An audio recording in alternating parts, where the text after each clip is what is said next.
The longest offseason in Cleveland Browns history is finally over. Charged with retooling the roster from a winless 2017 season, the front office has laid the groundwork. Now it's time to watch it all come together. New faces in new places has optimism on high. The Cleveland Browns open their 2018 preseason against the New York Giants from MetLife Stadium, coming up next.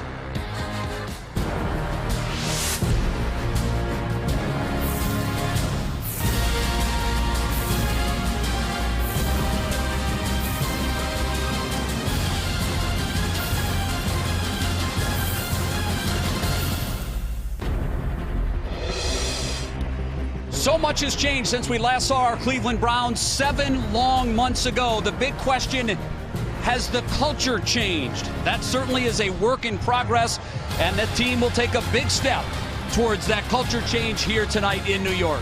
So glad to be with you for Cleveland Browns preseason football. I'm Jay Crawford, joined by the man who 19 years ago was the #1 draft pick of the Cleveland Browns, Tim Couch. Tim, the organization thrilled to have you back. Well, I'm thrilled to be back. It's been a long time since I've been around the Cleveland Browns organization, and I tell you, I couldn't be happier to be involved again. We're going to see a lot of talent on the field tonight. In fact, for just the second time ever in the history of the NFL, we will see 3 of the top 4 draft picks here tonight. Yeah, you know, a lot of high-profile players in this game. Even though it's a preseason game, these guys want to start their NFL careers the right way because there's going to be a lot of cameras on them, a lot of attention, a lot of talk about these young football players, and you know, they just want to come out here and get it started off the right way. Hugh Jackson always wants to win. What's he hoping to get accomplished here tonight? Well, I think he wants to evaluate some young talent. You know, I think he knows what he has in his veteran players. He knows what Tyrod Taylor brings to the table. He knows what Jarvis Landry brings to the table and those guys. But there's a lot of young talent on this football team that he gets an opportunity to evaluate tonight, and also some position battles as well. We can't wait to see some of these new Browns in action. The player you're most excited to watch here tonight is? Well, I'm a quarterback, so, you know, I've got to go with Baker. And, you know, I think Baker's going to get some action tonight. He'll probably see a couple quarters of action, and I'm excited to see how offensive coordinator Todd Haley is going to use Baker and his talents and how he's going to ease him into this football game and get him comfortable. Haley coming over from the Pittsburgh Steelers, hoping to charge this Browns offense. It's the Browns and Giants from MetLife Stadium next.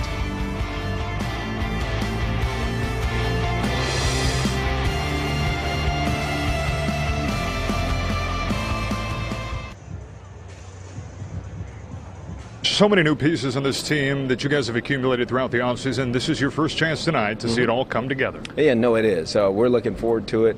It's not so much just the team, it's the staff as well. There's some new coaches on our staff. There's new players, so it's a new beginning. Wins and losses when it comes to the preseason, that's not the end goal. What do you need to see tonight from your team to show that this franchise is indeed progressing in the right direction? Well, I think you just said it. We want to see progress. You know, we want to see us moving forward. And again, there's going to be some things we need to work through as we go through tonight. I'm really excited just about watching and evaluating our team. It is the preseason, but they do keep score. So we're looking forward to going out and trying to find a way to win a game. Coach, thanks so much. Good luck tonight. Jay, Tim? John, thank you very much. Clearly, Hugh Jackson looking to see his team take a step in the right direction.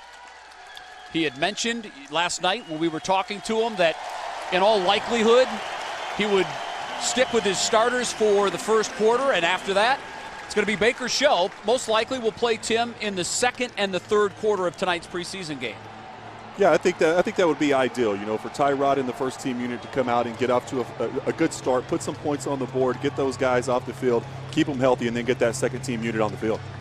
So many position battles we'll be taking a look at tonight. Obviously, Tyrod Taylor named as the starter for the Browns. That eliminates all the talk of any quarterback controversy. Pat Shurmur now is the head coach of the New York Giants, of course familiar to Browns fans for his time in Cleveland.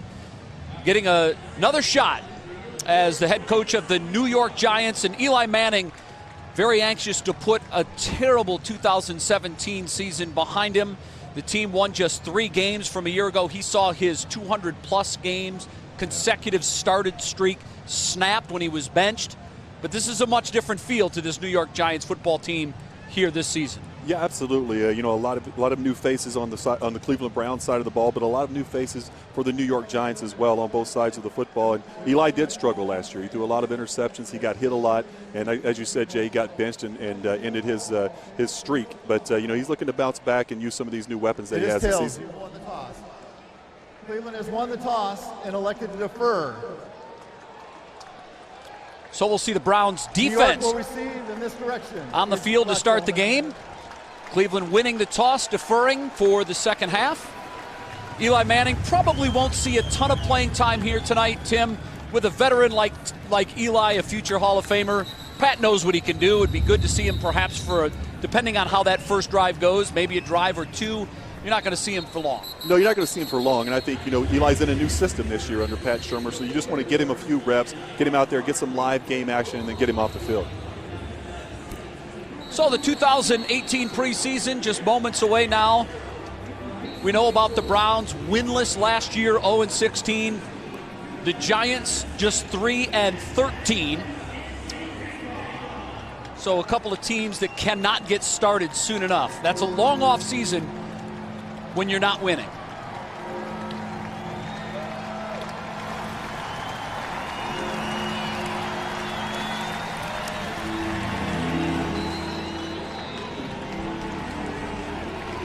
Hunter Sharp back to receive for the Giants. Zane Gonzalez will kick it for the Browns. One noticeable change from this year to last. There will be no longer a run-up for the kicking team on kickoffs.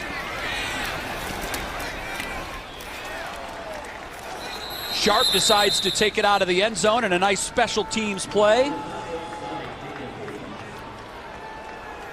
Rashard Higgins, the wide receiver, sprinting down the field to make the tackle. And the crowd responds to Eli Manning taking the field. He'll, of course, have Odell Beckham to throw to. Odell in the middle of a contract dispute with the Giants, but it's a friendly dispute, Tim. He's playing through it and expected to have that contract signed before too long. Yeah, a lot of great weapons around for Eli Manning this season. You mentioned Odell Beckham. Also, you have Shepard out there on the outside, and now Saquon Barkley. We're going to get a look at him tonight as well. And the give is to Barkley, who finds a big hole up the right side. He's going to take it past midfield.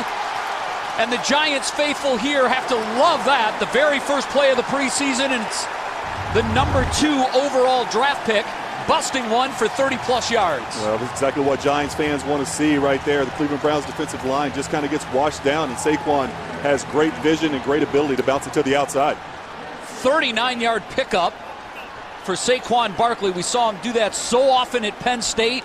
The Giants thrilled with having number 26 in their backfield this year. So Eli again, 1st and 10, this time in the shotgun.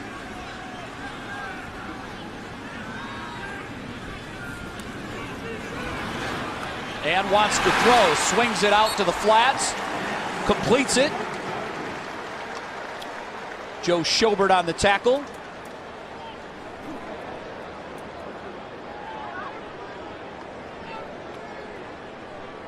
So here's the way the Giants will go offensively. Barkley, of course, the big name, the running back. Evan Engram coming off a nice year last year. And Odell Beckham Jr. thrilled the crowd just prior to the coin flip. Caught a punt with one hand, as he loves to put on a pregame show with one-handed amazing catches. 2nd and 2 now for the Giants. Eli with the give, and this time not much happening on the right side of the line. Barkley with a pickup of 1 or 2. Actually, Jonathan Stewart comes over from the Panthers. Here's the way the Browns will go defensively, and Tim, obviously Myles Garrett, the big defensive end for the Cleveland Browns, coming off a terrific rookie season. Yeah, he is. You know, he had some injuries to start the season and finished the season strong, and looking forward to having a great year this year. And also Emmanuel Ogbah on the other end. Those two guys combined will be a lethal combination for the Browns. So a new set of downs is what the goal is here for the Giants. Eli's throw is dropped, and a huge hit applied, and a flag. Denzel Ward came up and put a lick on the Giants receiver, Hunter Sharp. He couldn't hang on to it, but Tim, we're going to see a lot of that this year. You see a lot more, particularly in the preseason with the rules change. Yeah, the officials are going to call this really closely, especially in the preseason. They're going to throw a lot of flags if it's close at all. They're trying to teach these players. After the play was over, unsportsmanlike conduct. Defense, number 21, taunting. That foul is the first in the category. Number 21 commits another foul similar to that. He will be ejected. You see the ball's behind the receiver. He tries to make the play, and Denzel just comes in and delivers a hit. It's kind of one of those unnecessary things. The ball's already on the ground, and they just want you to pull up on those instead of go ahead and finish them through the receiver. So 1st and 10 now for Eli and the Giants, 25-yard line. Again, the give to Barkley. And this time that Browns defensive front, Tim, shuts it down, a loss of 2 on the play. Back to the 27, Larry Ogunjobi on the stop. A name we're going to be hearing a lot of, not only in the preseason, but the regular season as well. Yeah, he's probably their best interior pass rusher, but that time he showed the ability to push the pocket also in the run game and make a play in the backfield. Back to the Ward penalty. His adrenaline is pumping. It's the first opportunity he has to make a play. It's a teaching moment, though. This time Eli wants to throw and almost intercepted. The ball thrown over the middle, and I think there was a miscommunication on the play, Tim, because he didn't have a receiver in the area. Yeah, definitely some miscommunication that time with his tight end, number 85, Ellison. Eli thought he was going to kind of break that route across the field, and Ellison took it right up the seam, and that's why you had to throw at the feet of Ellison. Demarius Randall coming over from Green Bay, back at his normal position. He was a corner for the Packers for his first 3 seasons, but he's a natural safety, and he's thrilled to be back in that role. He is. He loves playing back there at safety. He feels very comfortable. He can see the field, a different view of the field, and he's very comfortable back there. So on 3rd and long, the dump goes to Sterling Shepard, but the Browns are there to snuff it out, and that will bring on a field goal try for the New York Giants. So, Tim, it's a bend but don't break defense for Cleveland. Not exactly what they wanted. A forced punt would have been ideal, but they keep the Giants from finding the end zone. Yeah, the Giants came out and took momentum of this game right off the bat with the big run from Saquon Barkley, but the Browns defense tightened up down here in the red zone. Aldrick Rosas on to try what will be a 42-yard field goal for the New York Giants. It is down, it is up, and the kick is good. So the Giants take their opening drive in 3 minutes, 37 seconds, and wrap it up with a field goal. The Giants score first, but the Browns get it when we come back.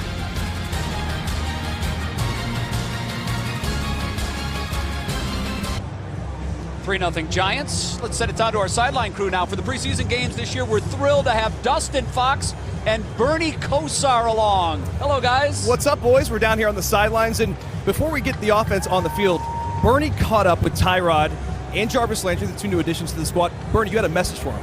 Yeah, driving over on a bus on the way over, you talk a little bit about what's going on, what you'd like to do and get accomplished. Tyrod and Jarvis, they're the leaders of this team. First preseason game, first series. Do something to show that you're the leader. Come out there and take it to them and to make some plays to get us on the board. You can see defensively, we didn't start out the best way. Played solid in the red zone, but gave up some points. You said also, take a deep shot first play. You think they do it? I'd like to see us take a shot deep on the first one. Back to you, boys. All right, guys, thank you very much. Jabril Peppers on the return.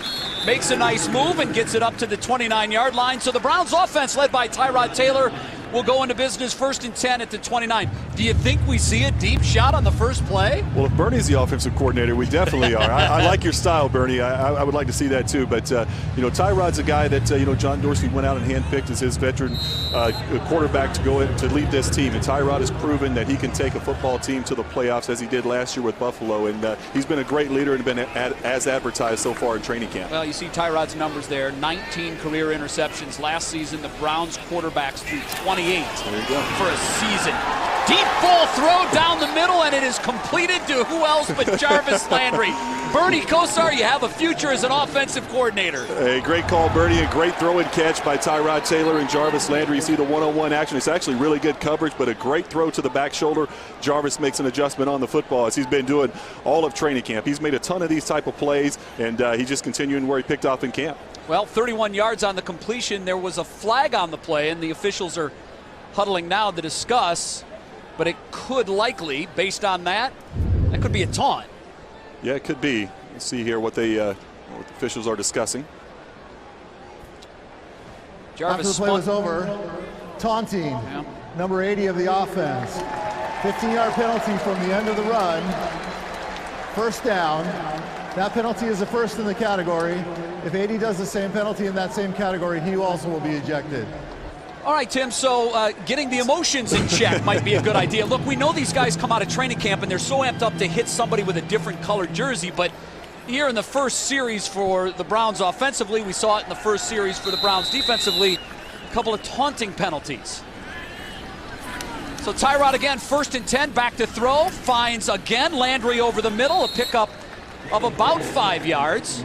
And I think that's going to be a theme this year, Tyrod to Jarvis. I think there's some chemistry there. You know, these guys have they've looked great in training camp, and they've been on the same page, and they're just going to do it here in this first preseason game as well. Well, Joel Bitonio, all eyes will be on him, Tim, as he slides over from left guard to left tackle. This is a line that will be very much in the spotlight and certainly will be scrutinized as the season goes on. Young guys trying to come together. Carlos Hyde on the carry, nothing happening there.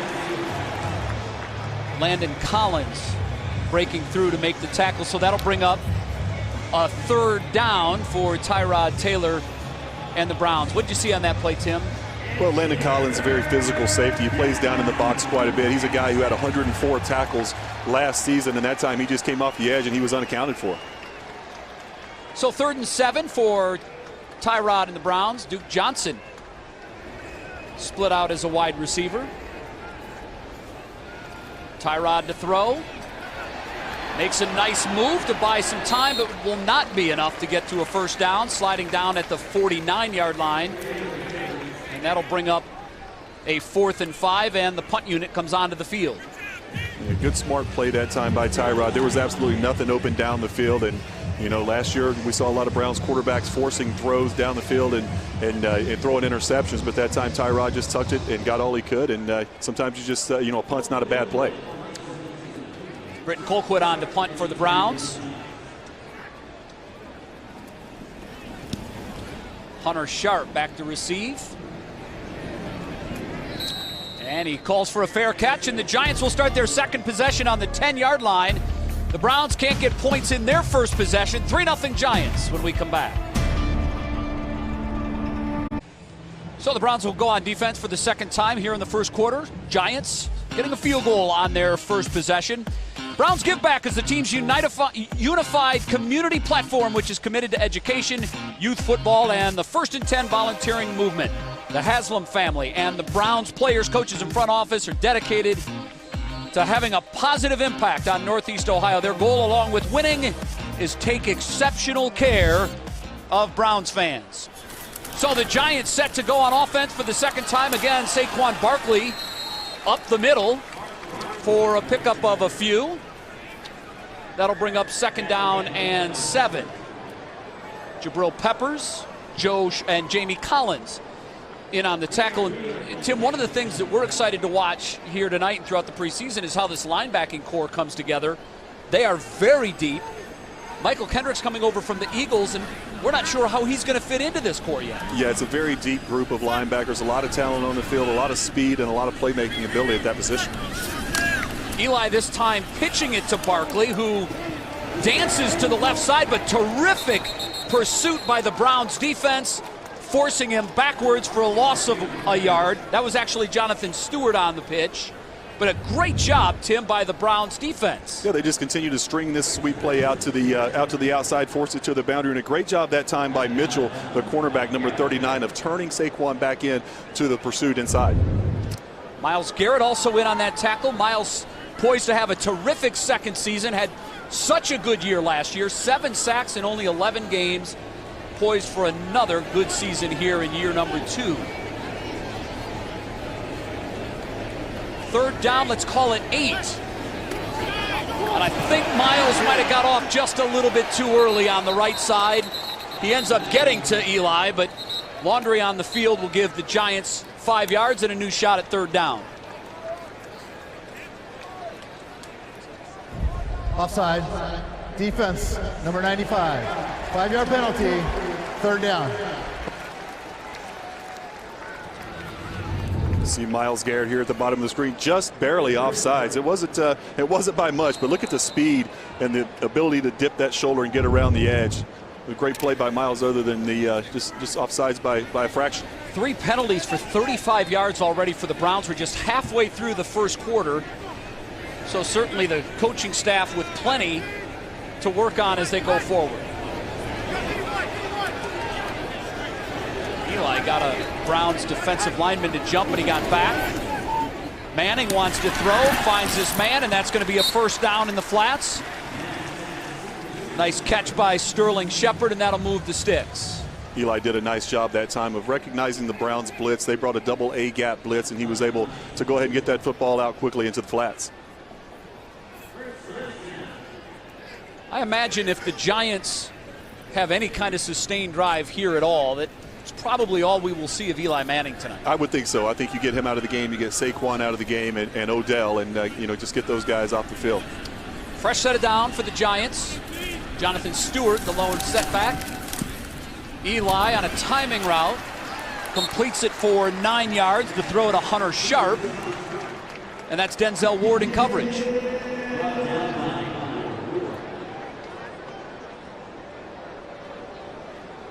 Tim, you always talk about the speed of the pro game, the rookies experiencing it for the first time now in real live action. Things are going to speed up for these rookies. Yeah, they're going to speed up, and that time it was pretty good coverage by Ward, but Eli did a nice job of seeing Denzel's back to the quarterback, and he just threw it off the back shoulder for a completion. Jonathan Stewart moves it forward for a couple of yards, and that's another Giants first down. Larry Ogunjobi on the stop. So the Giants offense able to settle into a rhythm here as the Browns defense try to dig in and force a punt. Saquon Barkley back in the Giants backfield.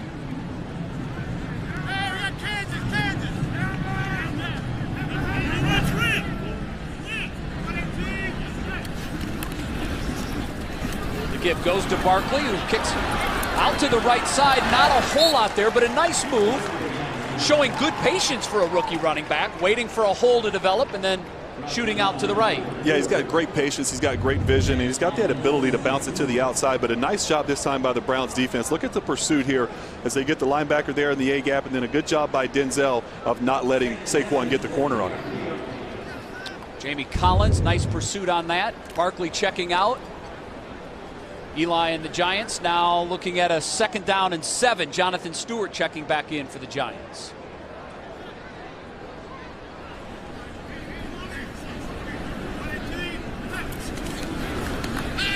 Eli wants to throw and misses his man out of the backfield, overthrowing Stewart. And that'll bring up a 3rd and long. So you're looking for anything positive for this Browns defense. A stop of any kind would be nice. It was a first big play for that Browns defense, a chance to get the Giants off the field and get Tyrod and company back out onto the field.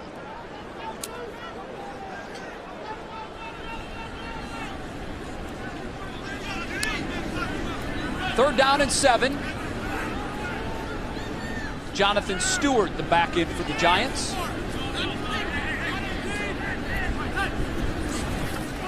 Eli to throw, and he goes down.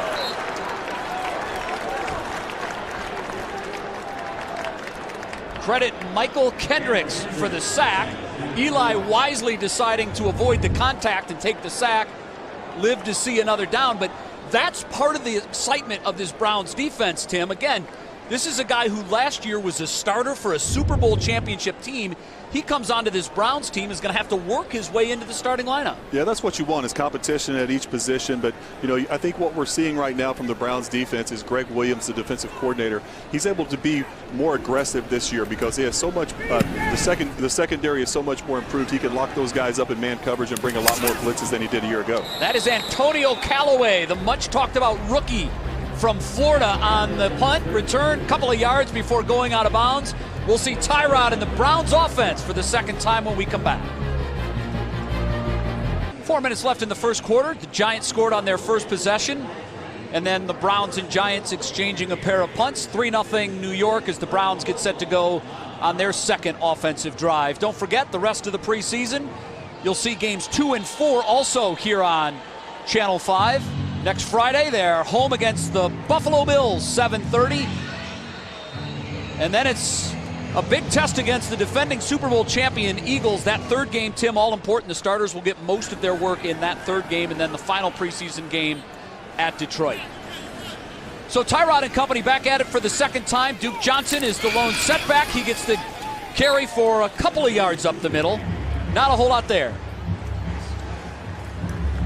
Damon Harrison on the tackle, and now, Tim, the Browns running the hurry up. Yeah, I like this change of pace. Kind of get going. You want to see this first team unit go and get some points on the board, and to speed things up a little bit, I think is a nice change of pace early on in this game. Nice comeback route right there. The pass completed to Rashard Higgins, who will have an amplified role in this Browns offense. I think regardless of what happens with Josh Gordon, Antonio Callaway, the coaches have been very impressed with the young man in practice. Beautiful throw right there on the comeback, and it's a pickup for Rashard Higgins of more than 20 yards, and now the Browns getting a little bit of rhythm to that offense, Tim, going to the no-huddle offense, the hurry-up, working very well for Tyrod. Yeah, it looks good right now. They've got the New York Giants defense on their heels. Another throw to David Njoku, who finds the end zone for the Browns' first touchdown of the 2018 preseason. What a drive and what a throw by Tyrod Taylor. 36 yards, 4 plays on the drive, and Taylor looked like a surgeon, Tim. Well, he looked good on that drive, and I love the decision by offensive coordinator Todd Haley to speed things up, change the pace of this game, and Tyrod came out and delivered some dimes. That throw was right on the money, and that's a great sign for Browns fans to see. Tight end David Njoku making plays down the field. We know he can run by guys. We know he can get open. Can he catch the football consistently? That time he made a great play on the football and got it in the end zone. Boy, Taylor looking every bit the NFL veteran on that drive. 3 throws, all on the money, and the 36-yard touchdown to Njoku to give the Browns the 6-3 lead. Zane Gonzalez on to add the extra point. We'll talk a little bit about the competition at kicker as we move forward on this broadcast, but the Browns find the end zone for the first time this preseason. 2:55 to go in the first. The Browns out in front of the Giants 7-3.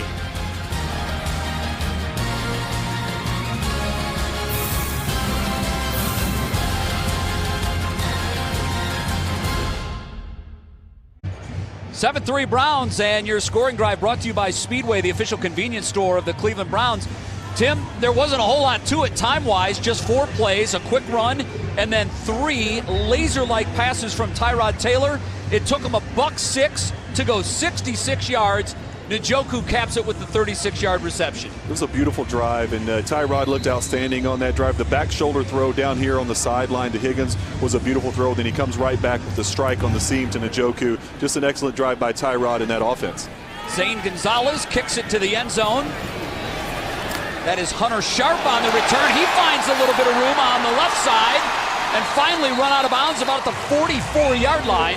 So perhaps a breakdown on special teams there, and the Giants will start in terrific field position for their third drive. So Tim and I are watching in the booth, a little shell-shocked that the Browns are going with the hurry-up offense there, but Dustin and Bernie down on the field. Bernie, in your view, why are they doing that?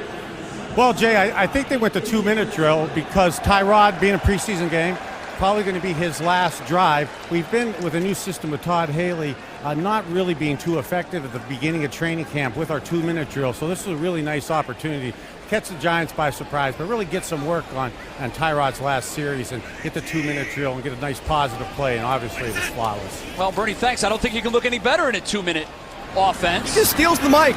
Stealing the mic. Back to you guys. And a mic drop for Bernie. Sterling Shepard there for the reception, but I believe there is a penalty flag on the field, and that may be coming back. And by the way, Eli's night is done, which is to be expected. We didn't think he would get a lot of work here. Had a pair of drives, one of them ending in a field goal, the other in a punt. Offense.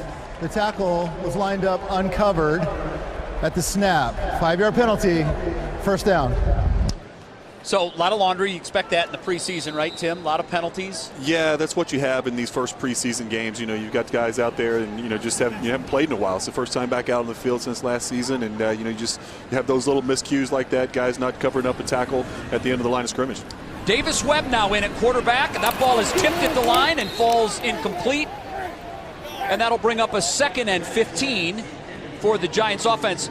Webb is a guy who didn't take a snap all year last year, but this Giants coaching staff is very high on him.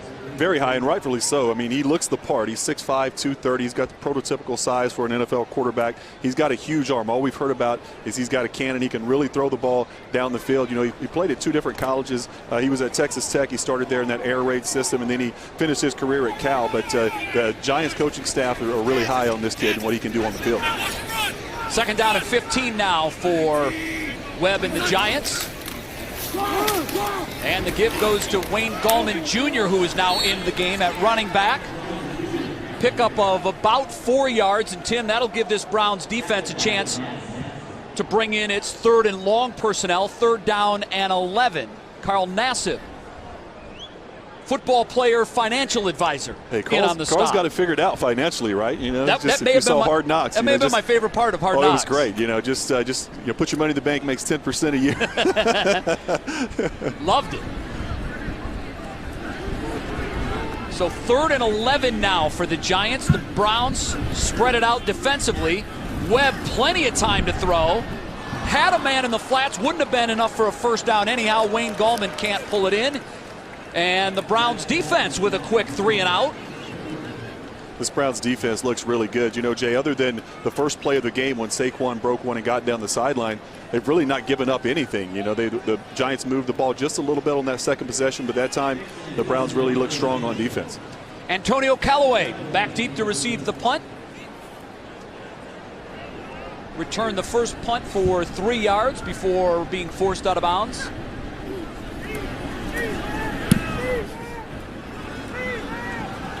And that one will be fair caught. Callaway struggling a little bit with it, but finally brings it in at the 8-yard line, and that's where the Browns will start their 3rd possession of this first preseason game, and that means we'll see Baker Mayfield for the first time as he comes onto the field. Dustin Fox, Bernie Kosar, we're about to see the Baker Mayfield preseason era begin, but you guys want to talk about the linebackers, perhaps the position group where there is the biggest competition this preseason. Yeah, well, I was thinking maybe we'll talk Baker now and change it up, but no, you're right. It's a good point. The linebacking group, I was talking to Andrew Bernie before the game, and he said maybe the deepest they've had in a long time, deep position. What do you make of the competition? Well, I myself want to see Baker's first play too, but the linebacker competition and the defensive backs competition, not only for just the starting spots, but for special teams, for backing up, it's imperative these guys make a difference today. Well, the linebacking crew gets better. The team macro gets better. You want competition in all these groups. Tim, here he is, ready for his first NFL snap. What's Baker Mayfield thinking as he stands under center? Well, some nerves, obviously. I think he just wants to come out and get off to a good start. Get the snap, get the ball handed off, get some positive plays, and I'm sure that Todd Haley, the offensive coordinator, is going to ease Baker into this game. He's not going to ask him to do too much too soon. He just wants him to get some easy completions, get the football out of his hands where he's not back there holding it, taking sacks, and taking negative plays. We saw him at the line raise a fist. Didn't check out of the play. What's he doing there, Tim? It depends, what they've called in the huddle. He may have just been doing an opposite call. Maybe a safety came down and he's, switching the run to the other side to where they have the numbers advantage. Baker's stats at Oklahoma so impressive, completing nearly 70% of his passes for his career, 131 touchdowns to just 30 picks, and of course a Heisman Trophy win in his senior season. And a little bit of communication breakdown on that play. Perhaps there was a crossed wire. Flag down in the Browns backfield. Let's check on that.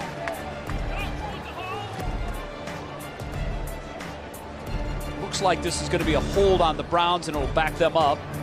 What'd you see on that? Did his receiver get... Holding. Offense, number 85. That penalty is declined. 3rd down. The receiver getting hung up there in traffic? What happened? Yeah, it's just a really tough spot to come into the game. Your first drive of the game, you're backed up inside your own 10-yard line, and that time Baker, they tried to do a little bit of a play-action pass. They pulled the guard that time. The pocket just got pushed back, and you see number 85, Njoku, just gets called with a holding. But there was nothing down the field, and Baker was just trying to get rid of that football and not take a sack deep in his own territory. So 3rd down and 11 now for Baker. Certainly a passing situation. 2 backs in the backfield, perhaps for a little extra protection.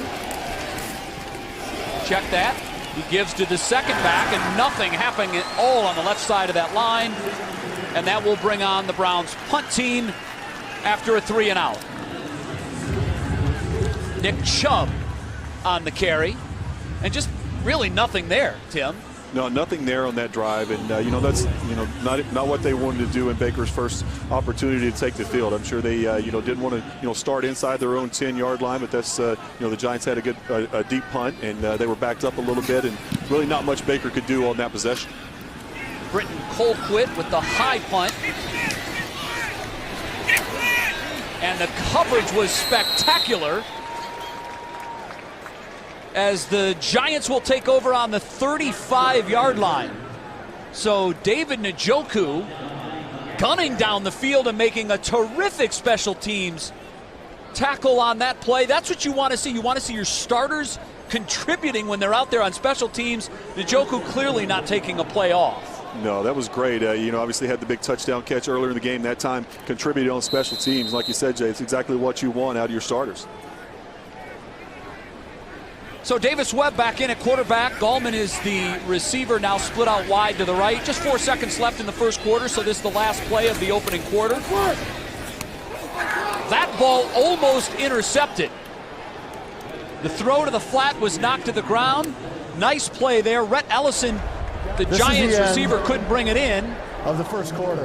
And that brings the first quarter to the end. The Cleveland Browns out in front of the New York Giants.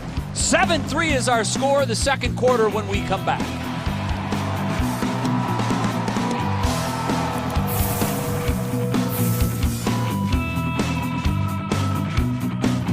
But 3 Browns as we get ready to start the second quarter of this first preseason game of 2018. Browns doing all their damage on the one drive. 99 yards total offense in the first quarter for the Browns. 66 of it came on that touchdown drive. Just 4 rushing yards, though, Tim. That's going to be a concern because we know Todd Haley's going to want to run the ball with this Browns offense. Yeah, Todd Haley told us in our meetings yesterday that they wanted to come out and establish the run in this football game, and so far they've not been able to do that. Gallman with the carry. A little bit of room on the right side. Perhaps a pickup of 3 before he's brought down. Now the second unit is in for the Browns defense. And this is the portion of the game where the coaches are really starting now to evaluate some of these second and third teamers. We've talked about it at camp, Tim. You don't win with your ones. You win with depth, 2s and 3s. And these are the guys fighting for jobs on the team, also trying to impress their coaches and perhaps work their way into the starting unit. Davis to throw. He has a man deep but overthrows him. And that will bring up a punting situation for the Giants. Russell Shepard had a little bit of separation there, but the throw was just too far. Webb 0 for 4 throwing the football, and the Browns will get it back. Riley Dixon on to punt for the Giants, and Antonio Callaway deep to receive it for the Browns. So Callaway's a guy, Tim, that we'll talk about throughout the broadcast. Obviously, a 4th-round draft pick out of Florida, had some issues during his time at Florida. The Browns drafted him anyhow. Callaway with the catch, stumbles forward to the 27. And then, Tim, early in camp, actually Saturday night, he's cited for possession of marijuana, and that automatically becomes an issue with the football team. I think a part of that issue was he failed to inform the coaches and the team of the incident Saturday night. The league, of course, looking into the issue, but here's a youngster that John Dorsey and the Browns took a chance on. He's got a world of talent. Otherwise, he was a 1st-round draft choice. And somebody on this Browns football team needs to step up and play the mentor role for him, and it seems like Jarvis Landry would be the guy that would do that. Baker Mayfield on now for his second drive. The give goes to Nick Chubb, who tries to run into the middle of that Giants defensive line, and nothing happening there, Tim. Josh Morrow on the tackle. So we know all about Baker Mayfield. The 175.4 career passer rating. Tim, I don't know that you get much better than that. What an impressive college career for Baker Mayfield. And I just love his story. He walked on at 2 different universities. He's earned everything that he's got. He earned the right to be the Heisman Trophy winner. He earned the right to be the #1 pick in the NFL draft. And I love his attitude, and I love the energy that he brings to this football team. Clearly carries a chip on his shoulder, and I think that's something that Clevelanders can relate to. Mayfield to throw, and the back shoulder throw is executed to perfection.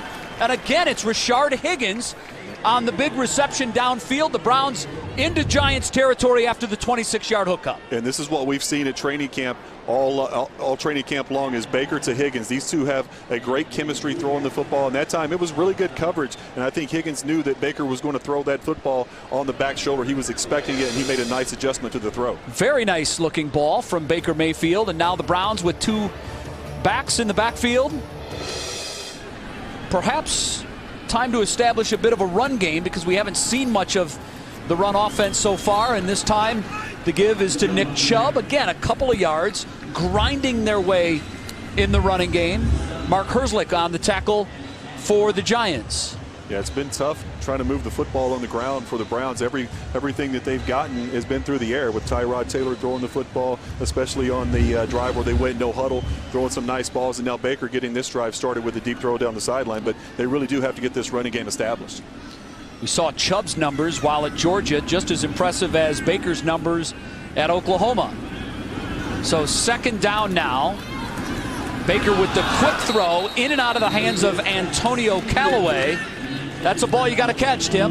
Yeah, it's a catchable football. That time, I think Callaway was just trying to, run before he caught the ball. Let's watch his eyes here and see if he took his eyes off the football. He felt the presence right there of the defensive back closing in on him. That was number 29, Teddy Williams. But you got to secure the catch first before you can get up the field. So it brings up a 3rd down and 8 situation for Baker and the Browns. 12 minutes into the second quarter, Cleveland scoring on their second offensive possession. Matthew Day's now in at running back. Higgins starts in motion, then goes back. Baker to throw. Has time, completes it to Callaway, who tries to turn the corner for the first down, but I believe there was a hold in the backfield. Holding. Offense, number 66. 10-yard penalty. 3rd down. Not sure it would have been enough for a first down, but one way or another, the Browns will get another crack at it. Here's the hold. Be number 66, Spencer Dringo. That time you see just gets the hands up on the helmet shoulder pad area of the defender, but a nice job by Baker working in the pocket, stepping up, keeping his eyes down the field and making a nice throw, but unfortunately that one's coming back. Good looking footwork there by the rookie. So 3rd and long now. Let's see what Todd Haley decides to draw up here. Baker to throw.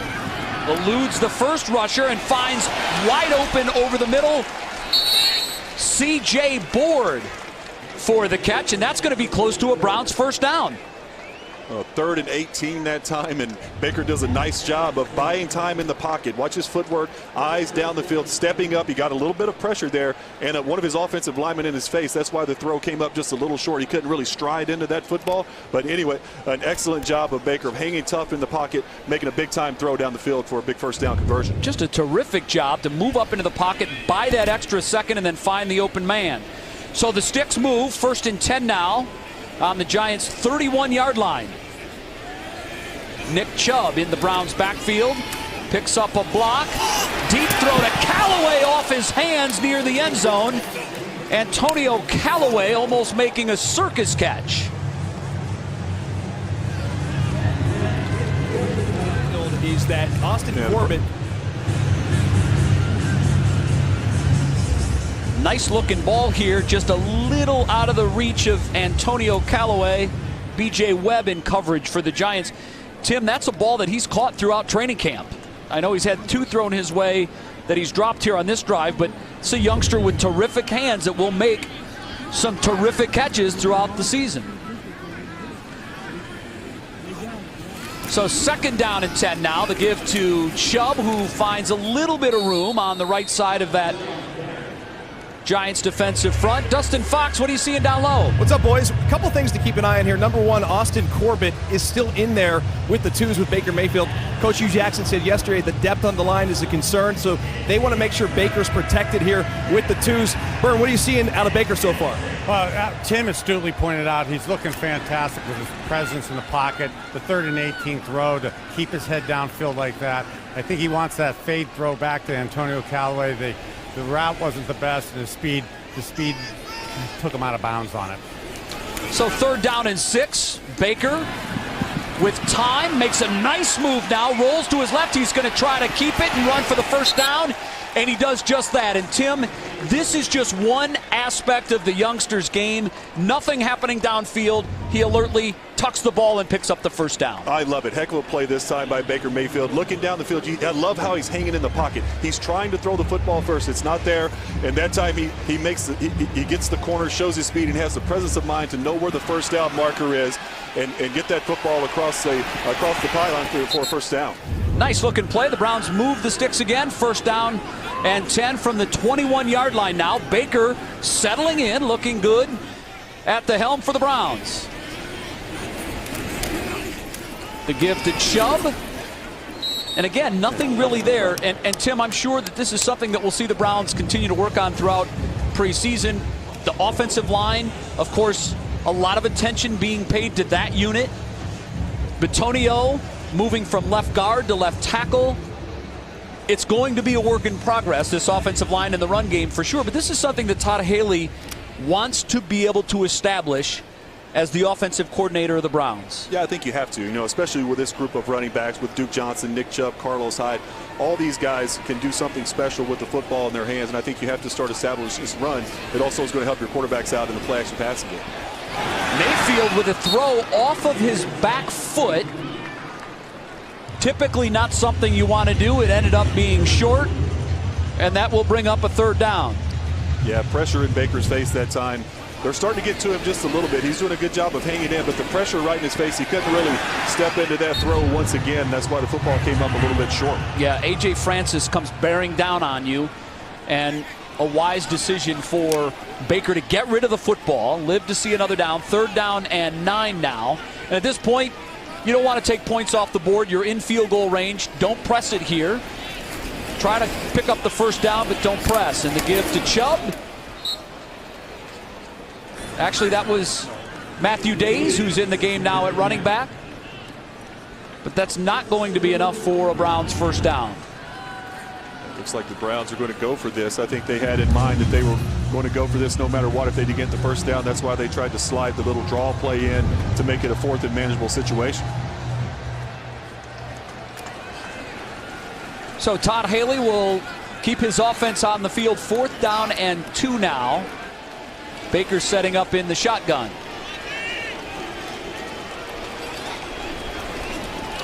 Baker to throw.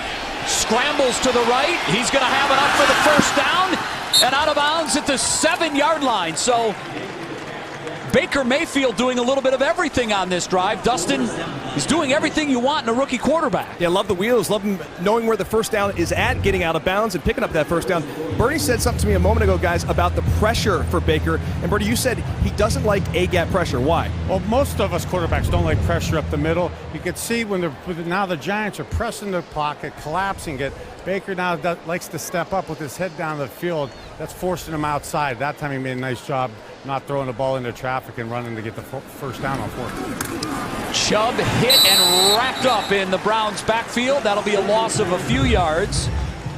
Ray Armstrong making the stop for the Giants. Tim, the one impressive thing about Mayfield has been the decision making. He knows when nothing's there. He's not forcing the throw. He's carried the ball twice for 11 yards. picked up a couple of first downs. Yeah, I think he's played within himself, and that's what you want to see. You know, this guy comes into this game as the #1 overall pick in the draft. It's easy to walk out there and say, I need to make plays happen. I need to show everyone why I was the #1 pick. But I think he's really easing himself into the game. He's making the throws when they're there. He's extending plays with his legs, and when it's not there, he's throwing the football away. Plenty of time. The throw over the middle is dropped.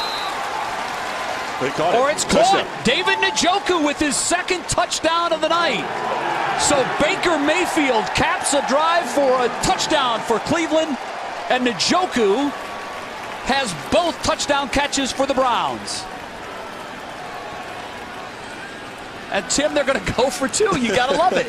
I like it. It's aggressive, but a great throw that time by Baker, and a good job that of the tight end, David Njoku, working across the end line, giving Baker an opportunity to throw that football up high. Hey, it's the preseason. You want to work on everything, and Hugh Jackson saying, why not? You've got your package of 2-point conversion plays. You might as well try one out. Yeah, sure. Work on them in the preseason, see what you can do. I would have to think the Browns try to throw the football here. They haven't gotten anything on the ground, so I would expect to see maybe some kind of movement pass with Baker here, or something, getting the ball up quick on a fake pattern.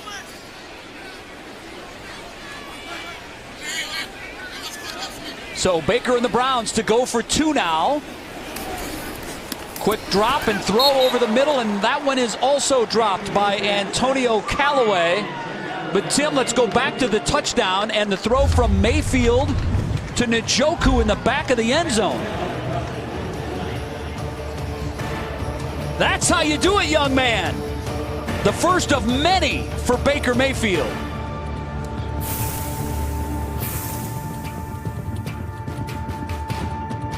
Browns find the end zone again. 13-3. They lead the Giants. 6:43 to go in the second quarter. That scoring drive brought to you by Speedway, the official convenience store of the Cleveland Browns. And Tim, we saw a little bit of everything from Baker Mayfield. He ran the ball when he needed to. He was very effective throwing the ball. They move it 82 yards in 7.5 minutes. There's not much you don't like about those numbers. No, it was a great drive that time by Baker in the offense, especially coming off his first possession when they were backed up in their own territory and struggled just a little bit on that drive, and they came back on the next one, and Baker made some great throws down the field, made plays with his legs as well. So Zane Gonzalez puts it in the end zone. Giants with the touchback will go back on offense. We want to go down to Dustin Fox and Bernie Kosar. Bernie, what'd you make of Baker's drive there? Oh, I thought the drive was fantastic. Watching, like we talked about, his pocket presence, being able to keep his eyes downfield, knowing what to do. Tim astutely again points out that not throwing a ball into coverage, making some plays with his feet. And then I thought, Tim, you could maybe expand on this. How we were talking about, say, some of the old school guys talk about maybe the touchdown catch being too high a throw. That's by design now, given the new rules. And that throw by Baker to Njoku was just well done.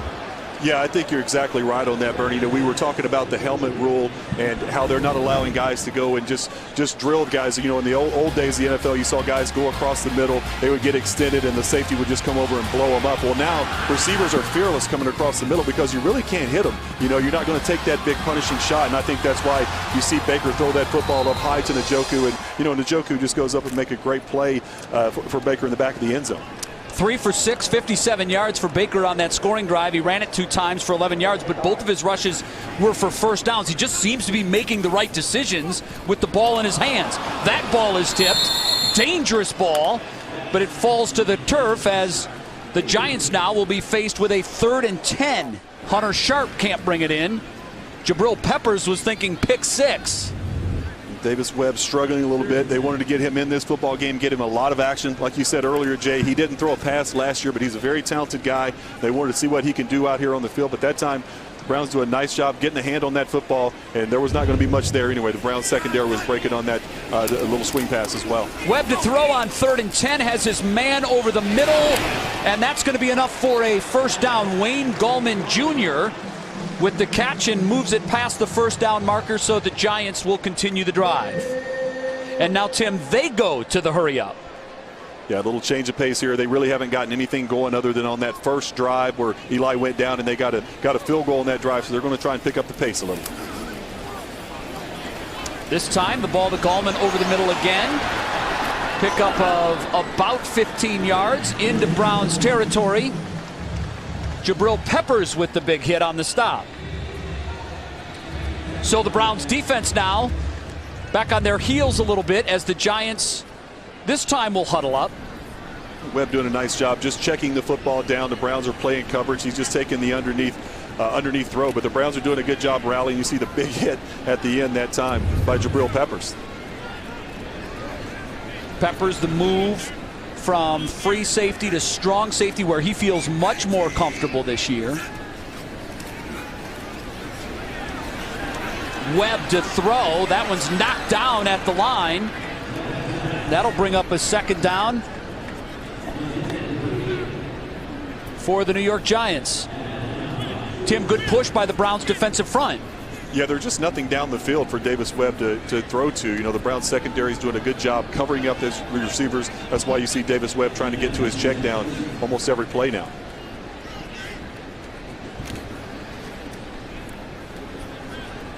So second down and 10 now for the Giants.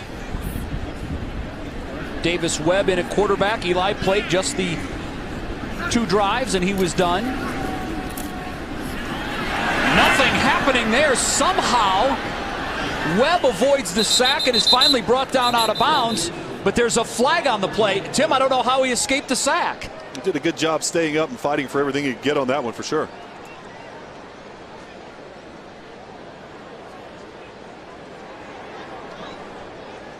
So let's sort out the flag here.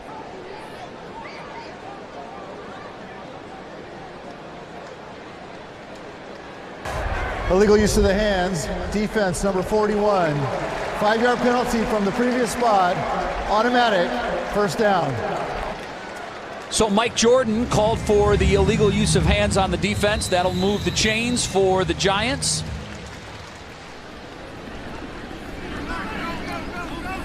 Bring up 1st and 10 from the Browns' 43-yard line. Webb this time with the give, and nothing happening on that carry. Jalen Simmons brought down by James Burgess, and here's another guy. You talk about the depth at linebacker, Tim. Burgess is a guy, he's a tackling machine. Loves to get out there and get to the football. This linebacking crew for the Browns can go 5 deep. Yeah, it's a deep group, and you know Burgess is a guy who filled in last year for Jamie Collins when he was injured, made a lot of plays, and he can really play almost every linebacking position on the field.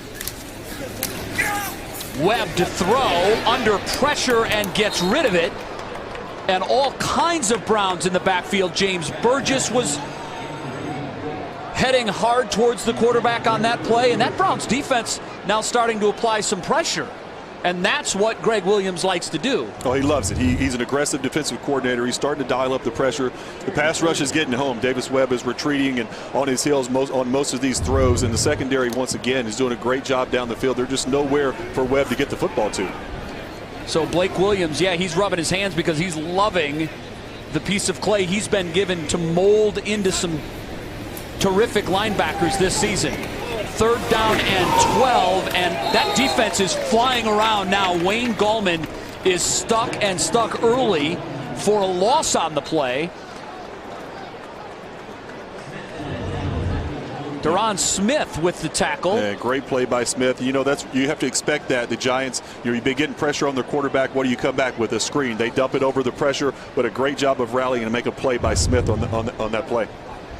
So C.J. Board back now to receive the punt. Callaway's work apparently as a punt returner for tonight is done. Board is a guy who's caught the attention of the coaches so far in camp, Tim. He has. He's a consistent playmaker. He's not the most flashy of wide receivers, but he's a reliable guy that the quarterbacks can trust. Called for a fair catch on that one, let it bounce, and luckily for him and the Browns, it trickles into the end zone. So the Browns will come out with a 13-3 lead. Baker Mayfield back at it after this. 13-3 the Browns over the New York Giants. 3:28 to go before halftime, and This quarterback stats brought to you by First Energy, your hometown energy team, Tim. And a lot of good numbers there, but to me, the two that really jump out are the zeros in the interception column. Exactly. That's what you want to see. I think for Tyrod Taylor, it's exactly how you wanted to play in this first preseason game. Come out and go 5 for 5 with a touchdown throw and then get him off the field. And now Baker started off the game slowly on that first possession, but now we're starting to see him settle into this game. He's starting to connect with his wide receivers down the field. Tim, that's a big move, again, by Mayfield in the backfield to avoid the initial hit. Then he finds Rashard Higgins for a 13-yard pickup. That's not a play that you always see rookies coming into this league make right away. No, he doesn't look like a rookie playing his first preseason game ever in the NFL. His eyes are staying down the field while his feet are moving in the pocket. He's got a natural feel for sliding and finding those throwing lanes to get the football out. They'll keep it on the ground on 1st and 10. Nick Chubb brought down after a gain of 2 yards. That'll bring up 2nd down and 8. And the Browns with one eye on the clock here, Tim. 2 minutes 34 and counting to halftime. You'd love to see the Browns work a 2-minute drive here, use the timeouts, the 2-minute warning, and try to get more points. Yeah, I think so. You just have to question, how comfortable is Baker in the 2-minute drill yet? How much does he know? Do you trust him to go out there and run the no huddle? Does he know enough of the offense to do that yet? So we'll see what the Browns do in this situation. Baker to throw. And Callaway on the comeback. A little off target there for Baker, and that'll bring up a 3rd down and 8. I think Callaway is just not really coming out of the break like Baker is expecting. On the 2-point conversion play where Baker tried to fit the football to him, Callaway kind of stopped on that route, and I thought that time on the comeback, Baker was really trying to pull him back to the sideline, and Callaway didn't come running out of the break like Baker was expecting. Browns 3 of 6 on 3rd down tries tonight. Matthew Days in as the Browns running back. Callaway still in now, split towards the bottom of your screen.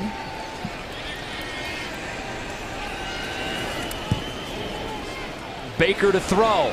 Feet moving. He's going to throw that one away, and the Browns will punt just before the 2-minute warning, giving it back to the New York Giants.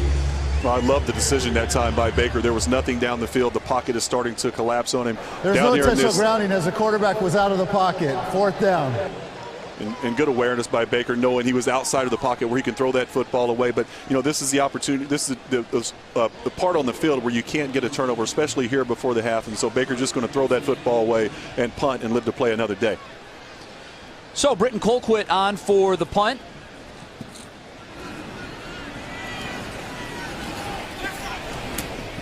And wisely calling for the fair catch. The Giants will take over after we sort out this flag with inside of 2 minutes to go in the first half.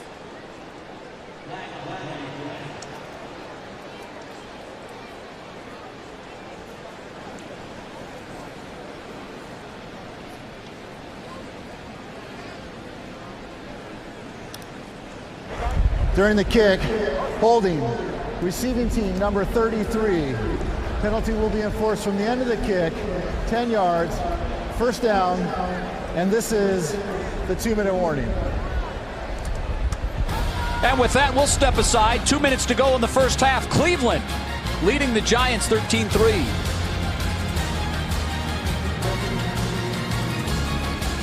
As part of the Browns' commitment to education, the Cleveland Browns Foundation partners with Cleveland Metropolitan School District for its Get to School You Can Make It attendance campaign. Attendance, crucial for academic success.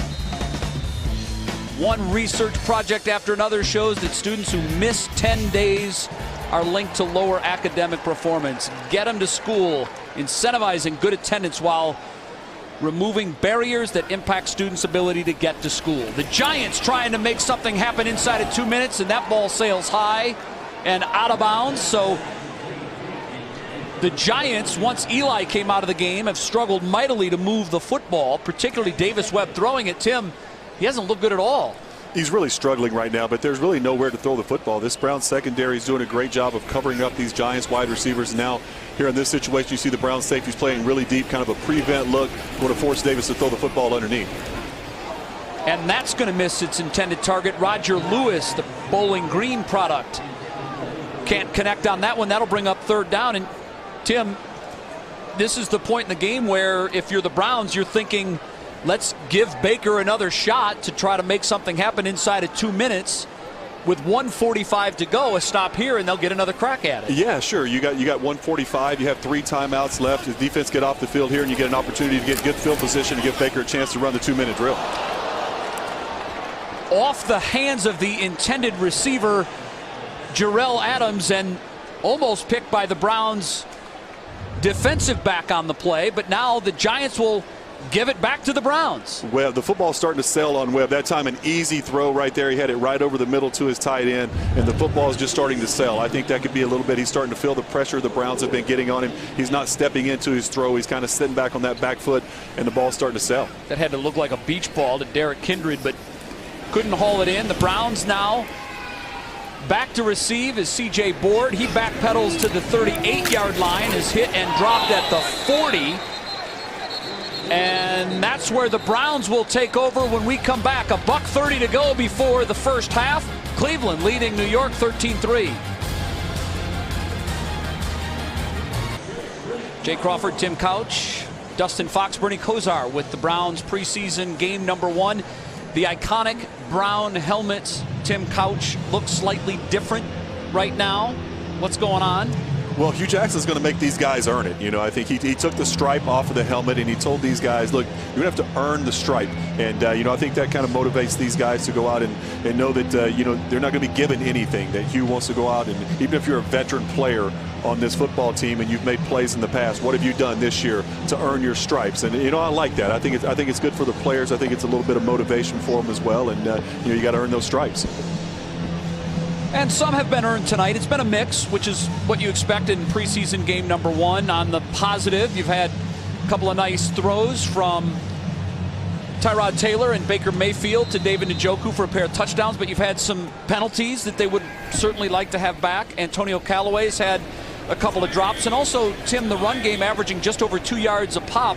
14 rushes, 31 yards. That's something they're going to want to get much better at. Yeah, they're going to have to get better at that. They're going to have to get the running game going in the second half. But I like this opportunity here for Baker Mayfield, the young quarterback with 1:22 left, to get an opportunity to run a 2-minute drill and see how comfortable he looks in this situation. Charge timeout, New York.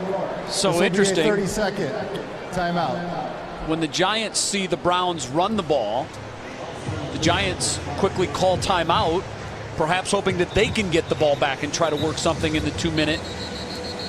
Do you want to see Baker run a press 2-minute offense here to try to get something to happen? Yeah, I would like to. You know, I think they have good enough field position where they can do that. They can take some chances down the field. They tried to get the drive started with a run that time, but you know, they'll come back here and throw the football and see if they can get something going. And you know, if they can get a completion, then they'll get into the hurry up and try to get some points on the board before the half.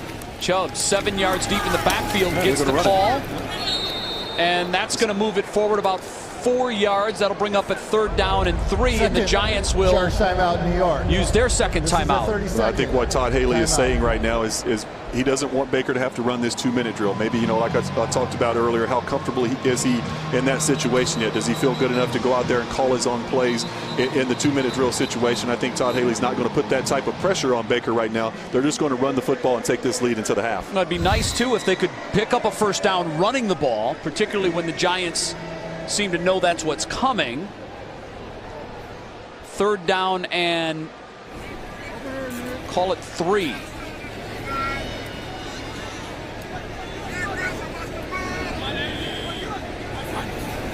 Baker wants to throw.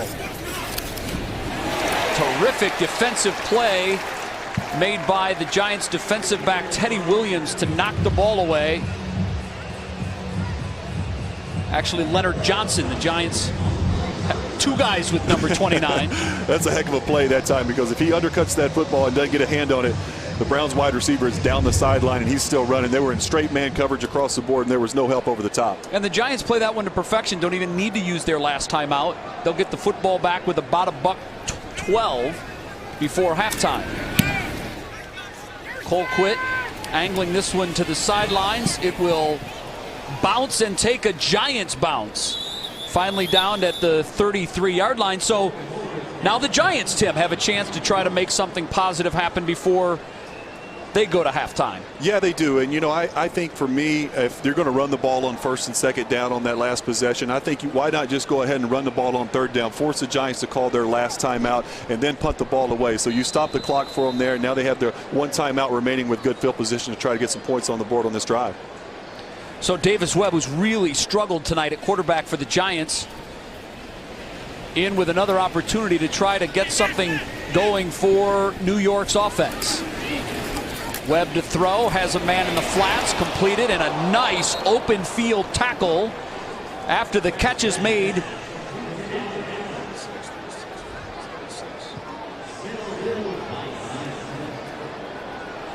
Deron Smith, Tim, did a good job to limit that gain to 6 yards. He did. He's made several good open field tackles so far in this game. And the quick throw to the sideline, sharp, runs out of bounds just before midfield. So now New York, with a couple of positive plays, gets it up to midfield. 34 seconds now remaining in the first half.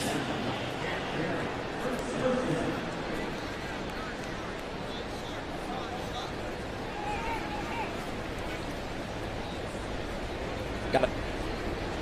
So this Browns defense now trying to dig in. 34 seconds to go in the first half. Webb wants to throw, has a man underneath, wide open. That is Russell Shepard with a big pickup. And the Giants now in field goal range. Yeah, Webb did a nice job that time. The Browns brought two linebackers on the blitz to the outside. The Giants did a nice job with their offensive line of sliding over, picking up that blitz, and Webb saw the receiver on the crossing route. This time, Webb throws to the underneath man and Wayne Gallman. And with 17 seconds left on the clock, the Giants will burn their last timeout. Third and final charge timeout, New York. Jermaine Grace on the tackle for the Browns. Timeout. Will the clock operator please reset the game clock to 19 seconds, please? 1-9, please. Thank you. So, Tim, from a defensive standpoint, you've had a chance to see the Giants in a couple of hurry-up situations, and now you're back 28-yard line for this Giants offense. You'd love to limit them to a field goal. Sure. You just don't want to give up the 6 here. Yeah, you don't. But I think Greg Williams will get aggressive on this play. I think he will try to get some pressure on Webb and try to push him out of field goal range. But you know, like you said, Jay, at the same time, you don't want to get beat over the top. Webb to throw, has his man, overshoots him. Khalif Raymond made a move to get open, but it's been the theme of the night for Davis Webb. He just overshot him. Yeah, he overshot him, and the football started to sell on him, like I said on the last drive. But a great job right there, wide open, and the Browns secondary just kind of got confused. It looked like a cover 2 look. The safety didn't get over the top, and that was a great opportunity for Davis Webb to make a big touchdown throw. So 3rd and 4 now for Pat Schumer's Giants offense.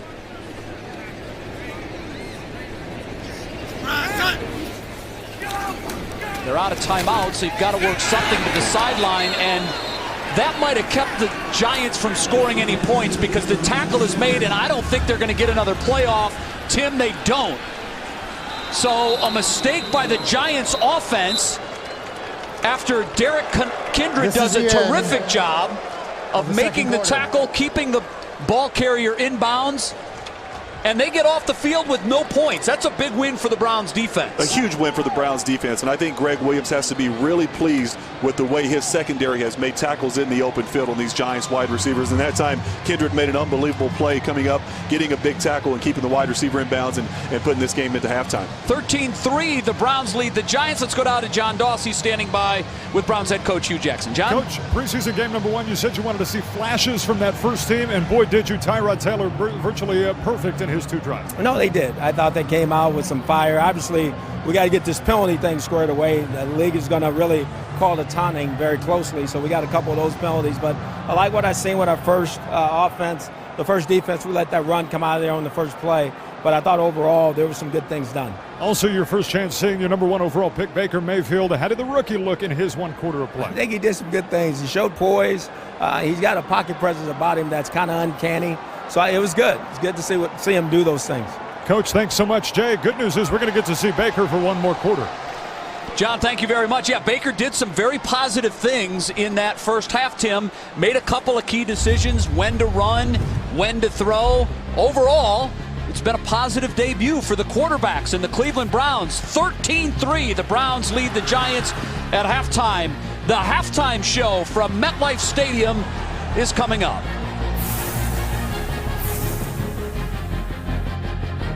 Take a selfie. The Browns are on top of the Giants 13-3. Jay Crawford, Tim Couch, Bernie Kosar, Dustin Fox back with you from MetLife Stadium. And Tim, it wasn't perfect, but there was more positive on the field in the first half for the Browns than negative for sure. A lot of positive, and most of that positivity was from the quarterback play. I think offensive coordinator Todd Haley and Hugh Jackson have to be thrilled with the way both of their quarterbacks played. They both threw the football with a lot of accuracy, and well, Tyrod Taylor, 5 of 5, 99 yards passing. The beautiful throw to David Njoku for the touchdown. Njoku with 2 touchdown catches, and our second half is underway. The Browns won the opening coin toss and elected to defer, so they will take over to start the second half from the 22-yard line. Tim, from the couch, because it's the best place to watch a football game, what did you see in the first half? I saw some good quarterback play. I saw both of these guys making really good decisions with the football, getting it out of their hand quickly and throwing the football accurately. That time you see Tyrod getting it down the seam to David Njoku. Tyrod played outstanding and did exactly what they wanted in his limited action here in this first preseason game. And then Baker, his pocket presence. Bernie's talked about it. Coach Jackson's talked about it. I've talked about it. He looks really, really comfortable in the pocket, going through his reads, getting his eyes in the right place, and just a fantastic throw to finish that drive to Njoku. So the first play of the second half for the Browns, a run attempt to the left side of the line. Nothing happening there. That was one thing that the Browns really struggled on in the first half, and that was getting any kind of a running game established at all. Nick Chubb locked up quickly there for a loss of 1. A.J. Francis on the tackle. You see Baker's numbers. They're not going to blow you away, but what you don't see there, the decisions Baker made, when to tuck it and run for the 2 first downs, and also when nothing's there, just to throw the football away. Yeah, absolutely. He's had a couple throwaways and some of those incompletions, and he's done a good job taking care of the football, making good decisions. Neither one of these quarterbacks have thrown an interception in this game, and that's exactly what you want to see. 2nd and 11. Baker gives it to Chubb up the middle for a couple of very tough yards. We talk about the offensive line, Tim, and that's where a lot of the position battles will be played out here in camp. Bitonio played very briefly tonight. He moves over from left guard to left tackle. Outside of that, there are so many question marks on that line. They've got to solidify that offensive front, particularly because Todd Haley's going to want to run the football. Yeah, they do. They're going to have to get it figured out. And, they've got 3 more preseason games after this to get it figured out. But right now, it's been a disappointment in the running game. I really thought with the group of backs that they have on this football team, they would come out here and really establish the run. But it just hasn't happened so far. Matthew Day's on the carry there. So it's not for lack of trying. Todd Haley coming out and calling 3 run plays to start the second half. And it quickly leads to a 3-and-out. And the Browns will kick it away. The Giants will have their first possession of the second half. Justin Vogel, the backup punter who's in a competition with Britton Colquitt, will get the second half work, punting the football for the Browns. Caleb Raymond to receive. He waves for the fair catch, and the Giants will start from the 27-yard line when we come back. Cleveland leading the New York Giants 13-3. Hugh Jackson hoping to see a little more excitement from his Browns offense in the second half. Leading the Giants 13-3, 12:56 to go. Third quarter here from MetLife Stadium. Dustin Fox, Bernie Kosar down on the sidelines. Dustin? Yesterday in the production meetings, Tim had a good point. He asked Todd Haley, offensive coordinator, about how much spread offense they're going to run. And Todd Haley's response was, we have to teach this kid how to take a snap first. So I think for some of the people out there watching at home, we're saying, why are they so conservative with the play calling right now, just running the football? I think they're just trying to figure out how to get this guy to play an NFL game, NFL offense. And I know Bernie has some thoughts on that, because Bernie, you were at one point a rookie quarterback.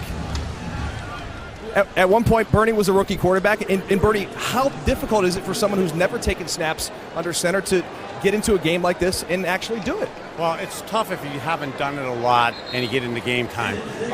That's why you have to practice it. It may look like basic plays, Coach Haley kind of tipped us off. They're going to try to run the ball, get him doing the basics, getting accustomed being under center, not just taking the snap, but your first snap away from the center, away from the guard, making sure you don't get stepped on, taking care of the basics. And Tim could point out they're not doing any disguising, so you're going to see some nice fade throws versus press coverage. All right, back to you guys. Dustin, thanks, and that's a good point because, Tim, one of the things that all offensive coordinators struggle with in the preseason is how much are we going to show our hand? Look, folks, this is not what the Browns' offense is going to look like in the regular season. You don't want to tip that hand. At the same time, you want to get your guys into some sort of rhythm so they can build confidence. Sure. And, getting back to Dustin's point as well, just teaching Baker the NFL game. Baker and I played in the same offensive system in college and the air raid system, and there's so much you have to learn to transition into an NFL offense. First of all, just taking that snap like Dustin said, calling plays in the huddle. If you remember when Baker was at Oklahoma, he would look to the sidelines. The coach would call the play. They would hand signal everything, just spitting out these plays in the huddle. Those kind of things are stuff you have to learn as a young rookie quarterback in the NFL, making that jump. And they're just trying to bring him along slowly. They're just trying to give him easy plays he can go out and execute and try to have a little bit of success in his first game. I know Nick Chubb would love to get into a groove. 12 carries, 20 yards for the Browns running back so far. C.J. Board loses the football, and the Giants are there to fall on it. They'll have it at the 14-yard line. So despite the flags, the one thing that the Browns had done well through the first two quarters, taking care of the football, Board loses it. Zach Diassi is there to fall on it, and our first turnover sets the Giants up at the 14-yard line. First down. Yeah, tough break that time for Board. He actually had the football tucked away, but the Giants did a good job of just slapping at it. You see he's got it high and tight. They just come and get a hand right on the football. A tough break for Board. You got to give Kerry Wynn credit. Watch him punch the football free. That's what defenders are looking to do. Board has to secure the football. He didn't do it there, and now the Giants are on the doorstep. Webb with the give to Simmons. And really, outside of that first run of the game by Barkley, neither team has been able to generate any kind of a run game whatsoever. No, not at all. Both defenses are playing very well against the run right now. And we'll see if the Browns defense, they're put in a tough spot here, taking over, just inside the 15-yard line. We'll see if they can hold the Giants to a field goal in this possession. B.J. Bello, the second-year man from Illinois State on the stop. Tim, is that something that as the preseason goes on, they start to add a little bit more each week to get that run game solidified? Yeah, I think so. You have to wonder at this point into training camp, how much installation do they even have in right now? You go through each week and you put in more of the offense and those kind of things. So I think they're in the early stages of this offense. Certainly Todd Haley doesn't have it all in at this point. So I think each week you'll see that running game hopefully start to grow. Again, R.J. Bello with the stop for the Browns, but not before Davis Webb could get free and scramble for the first down. The Giants now have it first and goal. And the give to Simmons finds the end zone. So New York with its first touchdown of the night with a chance to cut it to 13-10.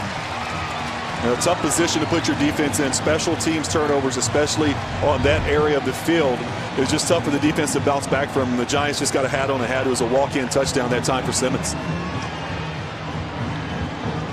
So the Giants with their first touchdown of the night comes on the short run. And Marshall Cone on to try the point after. So the turnover leads to a touchdown for the Giants. Again, you're looking for teaching moments. That is through. And the Browns certainly have some things to work on after this first preseason game, but that's what the preseason is all about. It's a short run for the Giants. They find the end zone for the first time. The Browns will get it with a 3-point lead.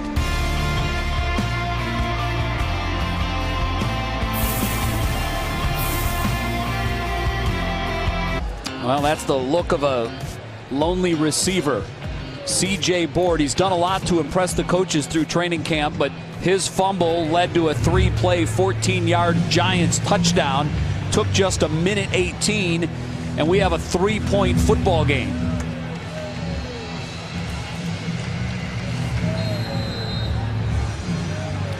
So Demary Scott and Evan Berry are the return men for the Browns. Evan Berry, an interesting story, comes from rich bloodlines. at Tennessee, and Barry can make things happen. Finds a seam, pushes his way up to the 40-yard line, but that's coming back. Flag on the play.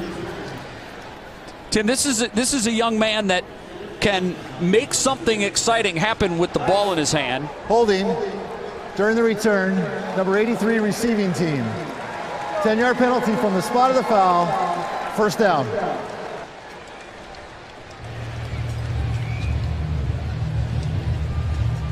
So Kajus called for the foul. Barry, I mentioned from Tennessee, his brother Eric, of course, the all-pro defensive back at Kansas City. Barry was a defensive back at Tennessee, but really transfers to the league as a big play receiver or return man, and you'll see him in that role for the Browns.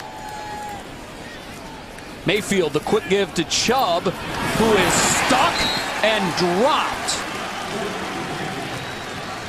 Grant Haley not having any of it, Tim, and Chubb is really struggling now, averaging less than 2 yards a carry. He is struggling, but there's nowhere to run. You know, Jay, you see him on the, he's kind of chopping his feet in the backfield, just looking for holes, and these giant defenders are everywhere. It seems like Chubb just can't find any daylight to run to right now. Well, there's certainly nothing on that play, and that brings up a 2nd down and 11 after the loss of 1. Baker, the quick throw to Callaway, who has his first catch of the night, follows his block down to the 27-yard line. And Tim, one of the things that we talked with Hugh Jackson about yesterday was what he does with Antonio Callaway. We talked about the citation for possession of marijuana, and he said, you know, there's 2 ways to discipline a player. You can play them till their tongues are hanging out, or you can not play them at all. And I think it's the former. Yes, I think so, and I think that's the right move. You want to get this kid some action. You know, he missed all of last season at the University of Florida, so he needs some game action. Get the football in his hands. They've tried to get it to him a few times. He and Baker just haven't been on the same page so far in this game, but that time they just throw a little screen pass out there, get the ball in his hands, and see what he can make happen after the catch. 3rd down and 2 for Baker. There's movement on the line, and that's going to turn it into a 3rd down and 7 as the call will go against the Browns. Full start. Offense, number 72. 5-yard penalty. 3rd down. So not exactly what the Browns needed in that situation. Sean Coleman with the quick movement, and that brings up a 3rd and 7 instead of 3rd and 2. It certainly opens the playbook, but it's not exactly what you want to see when you're trying to get a 1st down. No, they had a very manageable 3rd down after the little play to Callaway there. They were in 3rd and short. Now they're in a 3rd and long situation. It makes it much tougher on Baker Mayfield to convert these.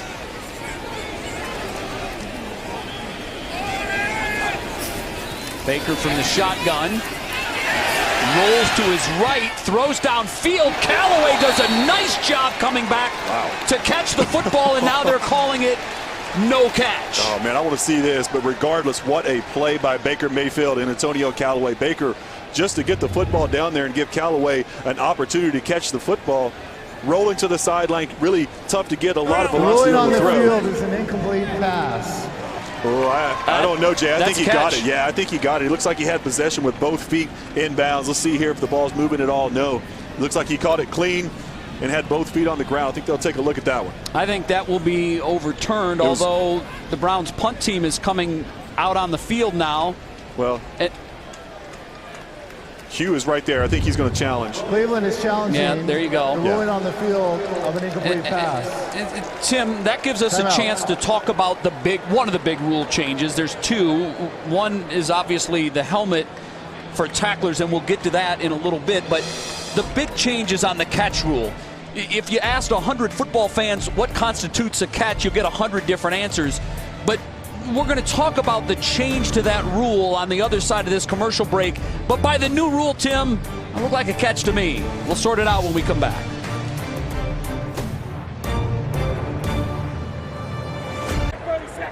After review, the ruling on the field has been changed to a completed catch. The receiver had 2 feet in bounds and controlled the ball. It will be 1st and 10 at the 46-yard line. Will the clock operator please set the game clock to 8:24, please? 8:24. And Cleveland will not be charged a timeout.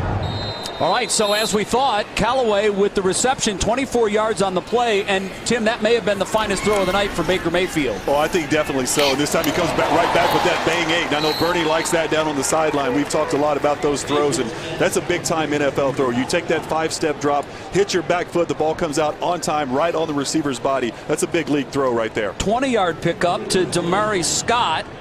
It's an undrafted free agent from Fresno State. He's had some moments in training camp. Another guy that can return punts and kicks. So the Browns heavy with return men. Scott's first down puts it up to the 34-yard line. Baker's starting to find a little rhythm, Tim. Yeah, he is. They just came out so conservative on him in the second half, just running the football on the first possession. Now they've opened it up, and Baker's making some throws. And, just to go back for a second to the play he made to Callaway here on the sideline, that was an unbelievable throw. I mean, the guy is scrambling for his life. He's got a defender right in his face. I thought he was throwing the football away, and no, he's throwing a perfect comeback route to Callaway. And Callaway did a nice job of recognizing Baker was scrambling and getting pressured out to the sideline and coming back and giving Baker an opportunity to make that throw. But an unbelievable play by those two young guys. Well, terrific job by Callaway, as you mentioned, to break off the route, and just a big-time NFL throw from this guy, Baker Mayfield. 2nd down and 10 now for the Browns from the Giants' 34-yard line. This time, Chubb tries to get to the corner. And maybe Tim showing a little hesitation on that run. That's going to lead to a loss of a few. We talked about the big rules change. Tim, the two things that will definitely change the way football is viewed this year, the helmet-to-helmet contact is going to be not only policed helmet to helmet, but if you drop your helmet, we saw this in the Hall of Fame game, if you drop that helmet and you hit any part of the defender's body with your helmet, it's going to be a penalty, and it could lead to ejection. Well. Ball carriers can't lower their helmets anymore as well. It's going to be tough for the players to adjust to that rule, but I think it's all for the good of the game. They have to take player safety into concern, and in the long term, it's great for these players to have a safer game to play. Now that's a nice move by Chubb, who caught the ball out of the backfield, made a guy miss, moved it close to the first down, and we're probably going to have a measurement now as the Browns are right at the sticks, facing either a 4th down or getting a fresh set of downs. Now the other rule change, and this is a big one because the NFL has been trying to figure this one out for several years. In the offseason in February, every year they get together with a committee of legend players, Hall of Famers, current players, coaches, and they try to figure out what rules need to be addressed. See if they got the first down. And they're going to be about a foot short. So that'll be a decision for Todd Haley. But what they came up with, Tim, is better than what they've had in the past, but I still think there's going to be issues where on certain plays we won't know if it's a catch or not. But essentially, the player must control the football. He has to get 2 feet or another body part down, make a football move, and he no longer has to maintain control to the ground. Right. So a number of big plays. We saw the play in the Steelers and Patriots game, which ultimately decided home field in the postseason. Going for the Patriots years ago. The Des Bryant catch. Those plays now are all catches. I like that rule change. I think they had to change that. It was just getting too out of hand, because you go back to the Pittsburgh New England game last year. That was clearly a catch, an extension over the goal line. It should have won the game for the Steelers, but it was overturned. And, so I'm glad they made that change. Baker on the sneak, I believe, has enough for the first down, but we'll have to see where they spot it. So, not huge in stature, about 6 foot, but a terrific job for Baker to get the first down. Let's go down to Dustin Fox on the sidelines. Dustin? Hey guys, Baker Mayfield on this drive by far looked the best. Managing the offense, the throw on the outside when he rolled outside the pocket, Bernie, you can make that throw in your sleep, can't you? Well, I love to agree with you, but I want to ask Tim this question too, but the truth is I don't think I've ever made that throw 25 yards rolling my right on the dime like that. And then Tim pointed out what a beautiful bang 80 threw to Scott. Clean. His feet, though, Bernie, he looks so poised for a young player, especially on this drive. What have you seen from his poise in the pocket? Well, I think his poise is why this drive is still continuing. To make that play like that, to have his feet under him, to make these plays, it's almost veteran-like stuff. All right, guys, back to you. Dustin, Bernie, thanks on that play. The incompletion, Tim was going nuts in the booth because Damari Scott broke free and was open in the end zone, and Tim said, throw it. Then I look back and I realized he's getting pressure, so he wasn't able to get the football out, but he had a wide open guy on that. Well, Chubb continues to struggle with the run game. Well, there's no blocking. There's no blocking. There's a little bit of hesitation on Chubb's part, and at this point, he's going to be near a yard a carry. Oh, yeah. His last few carries have been for negative yards, and it's just not going the way he had hoped in his NFL preseason debut. There's going to be a lot of run drills in practice coming up. I have a sneaky feeling the offensive line has done a great job of pass protection in this game. Baker and Tyrod both have had clean pockets to throw from for the most part, but run blocking has been a struggle. A lot of penetration in the backfield. Nick Chubb not even having an opportunity to get started in this game. So a big third down now for Baker Mayfield, third and call it 15. He looks off his first receiver, and in his face in a hurry was Robert Thomas, and that's the first sack of the night for Baker Mayfield. Yeah, and I think that it wasn't really the offensive line's fault. Baker had time to throw that one. Baker got confused that time. I think for the first time in this football game, I've seen that was the first time I saw Baker confused. You saw he looked to the right, then he goes all the way back to the left side of the field, and then he tries to find his check down. It's too late. You can't go from one side of the field to the other. If it's not open on the right side, you go immediately to your check down or try to run the football. Baker tried to do a little bit too much on that play. Well, that takes the Browns out of field goal range, so it will stay a 3-point game. Justin Vogel on the punt for the Browns. See if he can get this one down inside the 10. And the English on the punt does just that. Nice. Finally down by the Browns. I think it was initially touched at the 9-yard line, and that's where the Giants will take over. So 13-10, the Browns with a 3-point lead when we come back.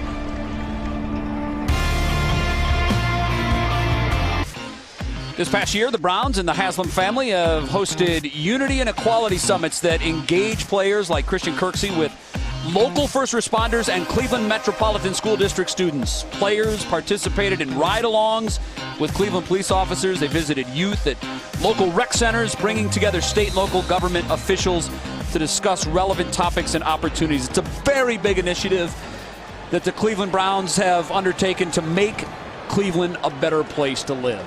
So the Giants take over now, 1st and 10 from their own 10-yard line, and this will give us, Tim, a chance to see Kyle Lauletta, the rookie from Memphis, and wow, up the middle on the run, and Montrell Meander with a terrific stop, upending the running back, Jalen Simmons, still in there for the Giants, but not before a first down.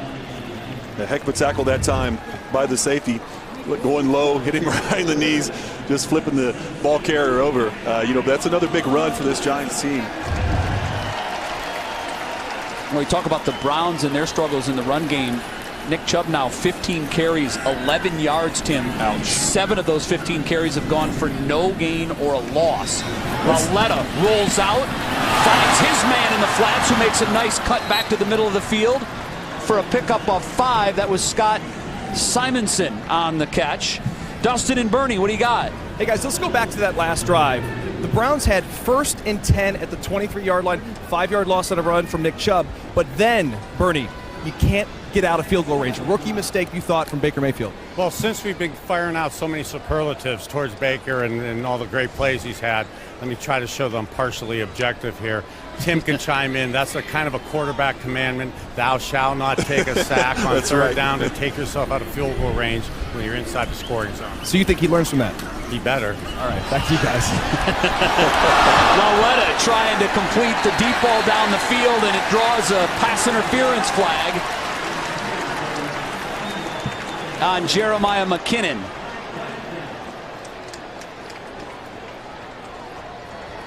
Pass interference. Defense, number 47. The ball we placed at the spot of the foul. Automatic. First down. Amba Edatawo, the intended receiver, and Tim, I think.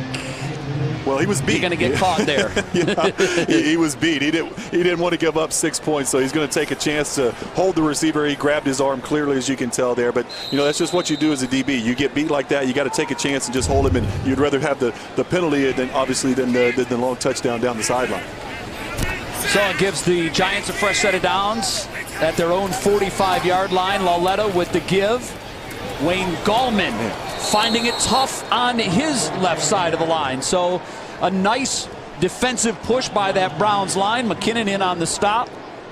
You know, anytime the Giants have had to tried to run the football wide against this Cleveland Browns defense, the pursuit has been excellent all night long. So many hats to the football. You see aggressive flying around. Really, the only big runs the Giants have had has been in between the tackles. You know, they've had a couple ones, a couple long runs with Saquon on the first play of the game, and then here on this drive to get it started, they had a long run as well. But the pursuit has been excellent sideline to sideline for this Browns defense. So Lauletta now facing a 2nd down and 12 for the Giants. Yeah, mute it for a second. Mute the left grab for a second. I'll let you know. And the give goes to Simmons again, and not much happening there. That'll bring up a 3rd down and 10 for the Giants. And Greg Williams showing that trademark intensity on the Browns sideline. We know he likes to push the issue. He likes to bring pressure. This is a perfect opportunity, Tim, for him to dial up some sort of exotic blitz. Yeah, I think so. You know, you've got a young quarterback. This is a rookie quarterback in the game. In a 3rd and long situation, it looks like the Browns have elected to play coverage here, but, you know, you've got to count on the 4 guys to get there with the pass rush. But you rally and make the tackle and you force the punt. Well, he finds Simmons underneath, but there quickly to make the stop is Jeremiah McKinnon. Had a nice series there. McKinnon a nose for the ball, and that will bring the Giants punt team onto the field, and the Browns will get the ball back. So a nice defensive stand that time for the Browns. A couple of big stops on run plays, and then the underneath stop forces the punt. C.J. Board back on the field. You know the young man would love to make a play here. Absolutely. You'd love to see him make a play here and just kind of make up for the fumble earlier. He's going to get a chance. A low line drive, very returnable kick. Takes it inside the 10, finds a crease up the middle, and takes it over the 20-yard line, where the Browns offense, led by Baker Mayfield, will take over 1st and 10 on the 22. John Doss down on the field. John. Yeah, Jay, Tim, we're sitting here with left tackle Joel Bitonio, and that still sounds really weird to say, left tackle. How did it feel lining up a couple of feet to your left tonight? It was a little different. You know, we got a couple drives in. We scored a touchdown, so that was good. You know, I still got to get my bearings out there a little bit, so it was a little bit different for me, but no sacks, so that was a plus. More or less confident after your 2 drives? I think always a little bit more confidence. The more plays I can get out there, the better. And, you know, each week I'm just going to try and improve a little bit and be ready for week 1. Coach said he needed to see flashes from that first-team offense. It certainly looked like you guys showed some flashes, especially Tyrod, who was virtually perfect there in those 2 drives. Yeah, he did a great job. We had a nice game plan coming in, and he made some plays happen. You know, I think he was 5 for 5 for 100 yards and a touchdown. Doesn't get much better than that. And we didn't really get to run the ball too much tonight, but the passing game seemed to work. First time that the Nevada Wolfpack pack got to line up together on the left side of the line there. How did Corbett, how'd the rookie do? How did that combination? When I was out there with him, he seemed like he was doing fine. You know, it's hard to really tell for sure. And since I've watched him, I think he's had a couple rookie mistakes, but overall he's done a good job for us. You want to stick it out at the position? Yeah, right now we got the 5 best guys out there, so I'm playing left tackle for us. Joel, appreciate you. Thanks for having me. Jay, Tim. All right, thank you very much, John. Interesting comments from the Browns' new left tackle, and that is odd to call Bitonio a left tackle. This is the end and of the 3rd quarter. With that, the Browns will take over to start the 4th quarter after a nice catch from Devin Kajus. So the Browns offense trying to make something happen here. They take a 3-point lead into the 4th quarter.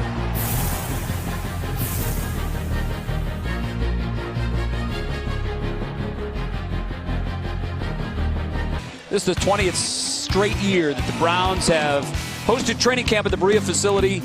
And again, this year, there are plenty of fan experiences. I know Tim, when he was out at Browns camp, look at Bernie with the bobblehead. You can get your picture taken with stars like Bernie that are hanging around. Of course, they've adopted over 300 dogs. They found their forever home, Tim.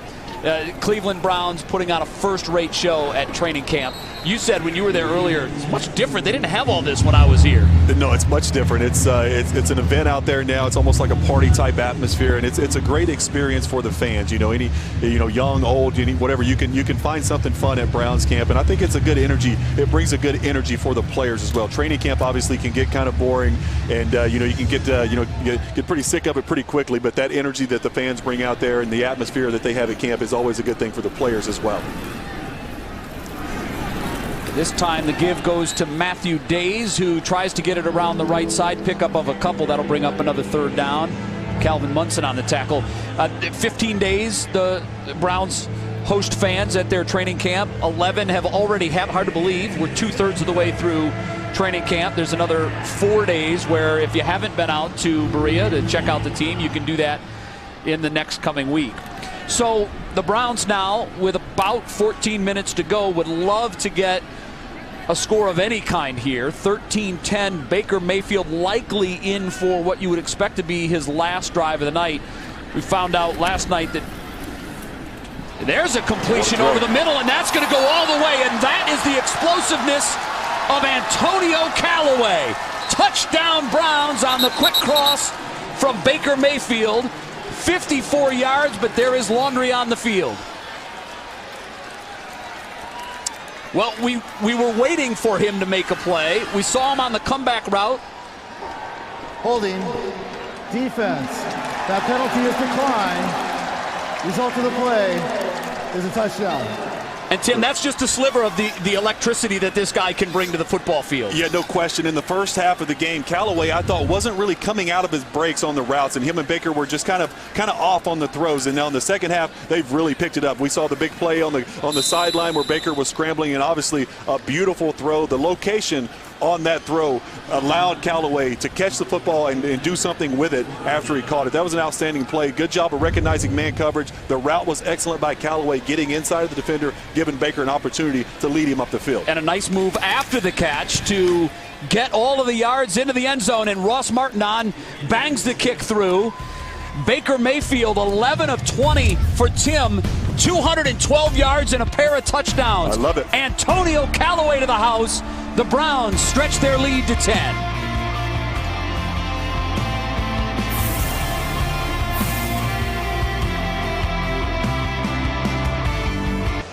Antonio Callaway, 3 catches, 87 yards. That touchdown capping a 4-play, 78-yard drive in 2:07. Your scoring drive brought to you by Speedway, the official convenience store of the Cleveland Browns. And Baker Mayfield, this may be the preseason, and this may be the start of a terrific career. But when you watch him celebrate, he doesn't care if it's practice, preseason, or a national championship game. That kid is passionate about this football game. He loves the game, and I love that. I don't care, just like you said, Jay, you take the field, you're trying to put your best effort out there, and you're trying to, show everybody what you can do. And I think Baker has answered a lot of questions. Can he play in this league with his size? Absolutely. Can he find the throwing lanes to get rid of the football? Absolutely. Can he throw it down the field? Does he have strong enough arm? Absolutely. He can make all the throws. We've seen him make throws running sideways, throwing it 20 yards down the field. We've seen him be super accurate with the football on the location, giving the receivers an opportunity to run after the catch. His pocket presence, his ability to understand what the defense is doing, his vision, all those things that you look for, the intangibles in quarterbacks, he has it all. I love what I've seen so far out of Baker. We always try to compare players, young players, to current stars, and obviously the size comparison to Russell Wilson is fair, and I don't want to put him in that class yet. He's got a lot of work to do, but he does some things on the football field that remind you of Russell Wilson as that Laletta deep ball is overthrown. He steps up and pressure well. He knows when to run it. Like Russell, he's got quick feet. He can scurry for a first down. That has to keep defenses honest, Tim. From a quarterback point of view, how much will that open up passing lanes later once they kind of establish himself as a guy that can run the football like a Russell Wilson? I mean, a lot. It changes the way defensive coordinators call defenses against you. They get a little cautious to call those man coverages and those blitzes, because he's got the ability to throw the football down the field accurately and hurt you if you come after him on a blitz. If you play zone coverage, he can pick you apart underneath, and then he can scramble and make plays and extend plays with his legs.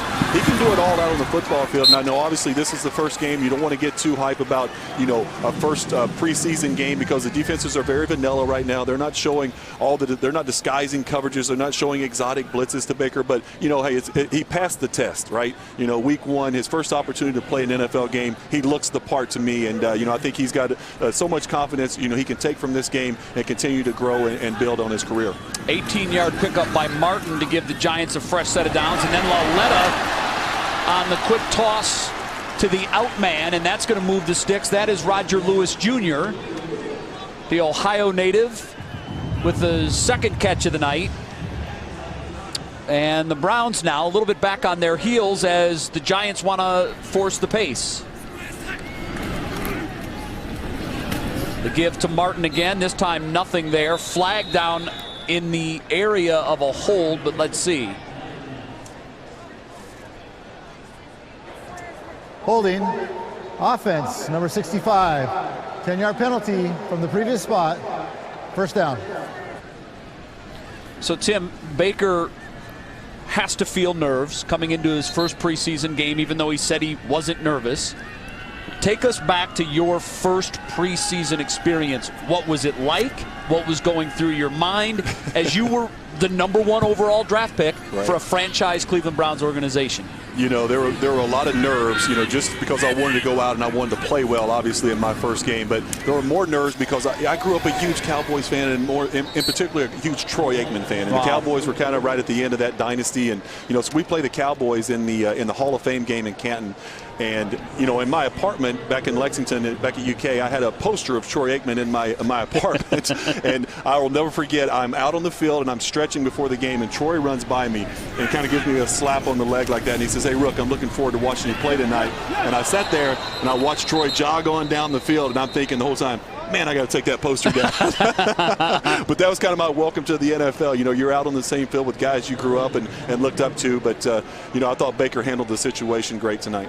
Well, there certainly is a lot of pressure. And look, we're fortunate enough as part of this broadcast team to have a pair of once upon a time prodigy quarterbacks. And I want to go down to Dustin Fox and Bernie Kosar, because, Bernie, I was sitting in the stands as a fan for your first game, and I know you had to be feeling the jitters. What happened on your first play as an NFL quarterback, Bernie? Hey, Jay, thanks for bringing that up, my man. Good times, right? I got to say that I was a little uptight on that. The coach called a perfect play, and I just dropped the snap.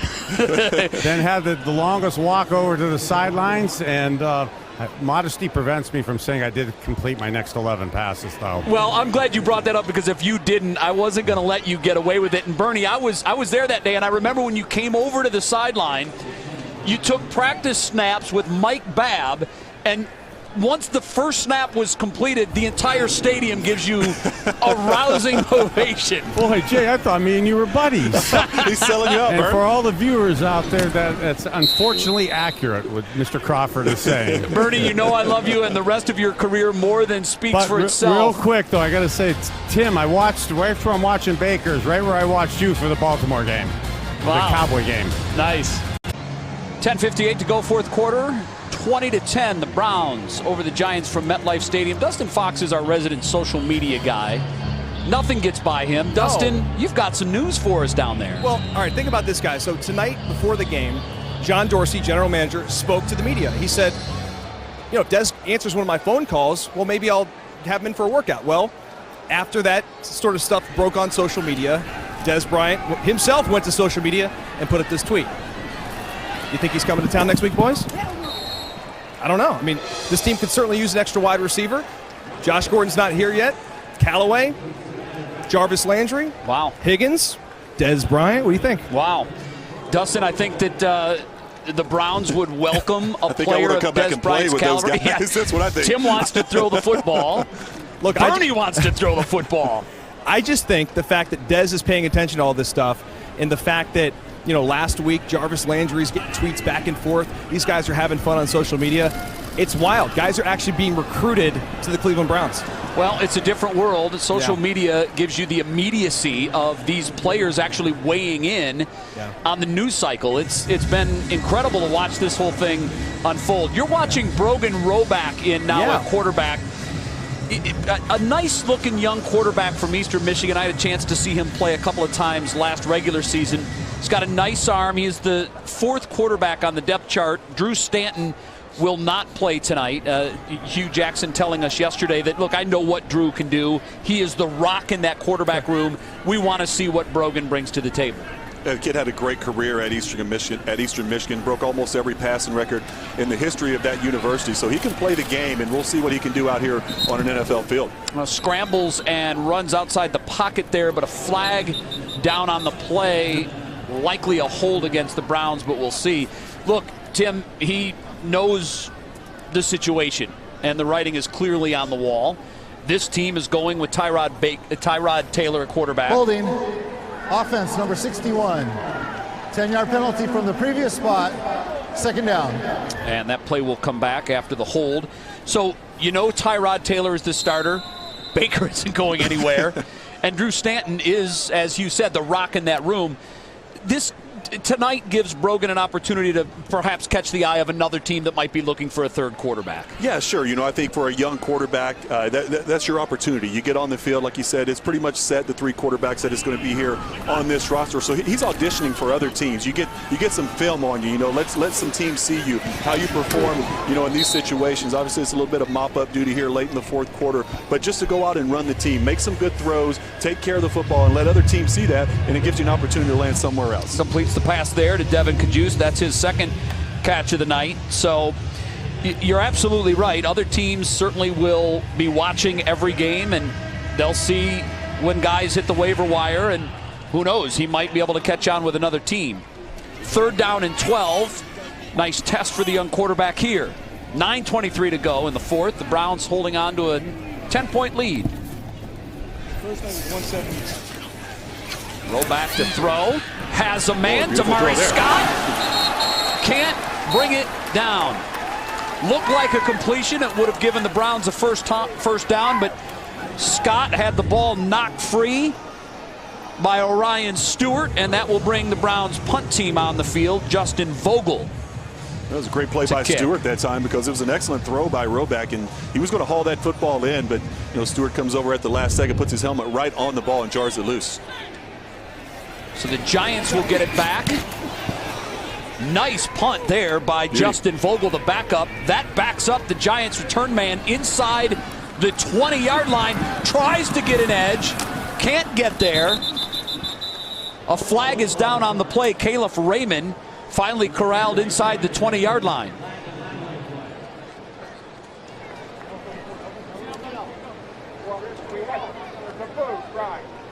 So let's see what the penalty call is here.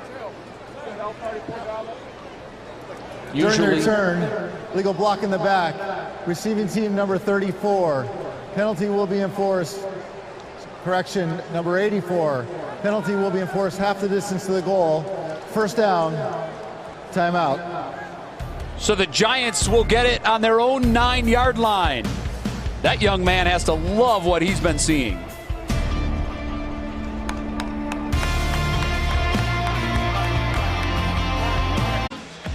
Last year, Hugh Jackson and his wife Michelle launched the Hugh Jackson Foundation to support awareness, prevention, and healing for victims of human trafficking in Northeast Ohio.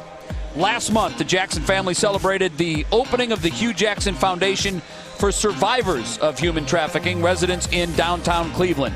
This facility will offer holistic services as well as a place where law enforcement, healthcare, and social service providers can assist these survivors on their road to recovery.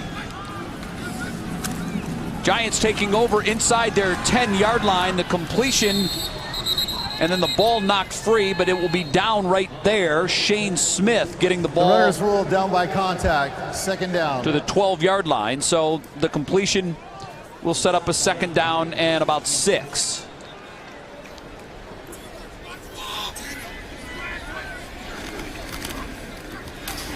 A big opening on the right side of the line. And Robert Martin carrying the ball all the way down to the 33-yard line. Simeon Thomas in on the stop. So, Tim, if you're Greg Williams here, you got a 10-point lead, 8 minutes to go. Do you get aggressive with blitzes? What are you doing defensively? Well, I think you do. You know, I think right now the Giants are trying to run the football and doing a pretty good job of it. The offensive line, they're coming off the ball very aggressively right now, getting a good push on that Cleveland defensive line. So maybe you do get a little more aggressive, call some run blitzes on first and second down, and then try to get the quarterback, young quarterback, in a third and long situation, then try to heat him up with the blitz. Well, you'd love to get him into a passing down situation. Second down 6 for the Giants. 7.5 minutes to go here in the fourth quarter. Valletta with another quick give, and there you go. Now it puts your defense in a situation where you can dial something up and pin your ears back and try to get after the quarterback. Nice stop on the play by Caleb Brantley. One thing about Greg Williams, he's not going to sit back and let you just run the ball down his throat. He's going to get aggressive on you. He's going to call some of those run blitzes and get some penetration in the backfield and try to blow some plays up. Well, let's see what happens here.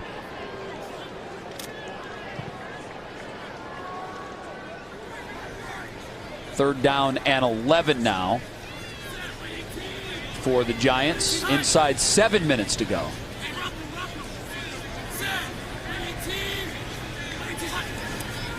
They'll let it throw, and here it comes from the right side, and he has to get rid of it in a hurry because Denzel Rice was bearing down on him, and he could feel the pressure.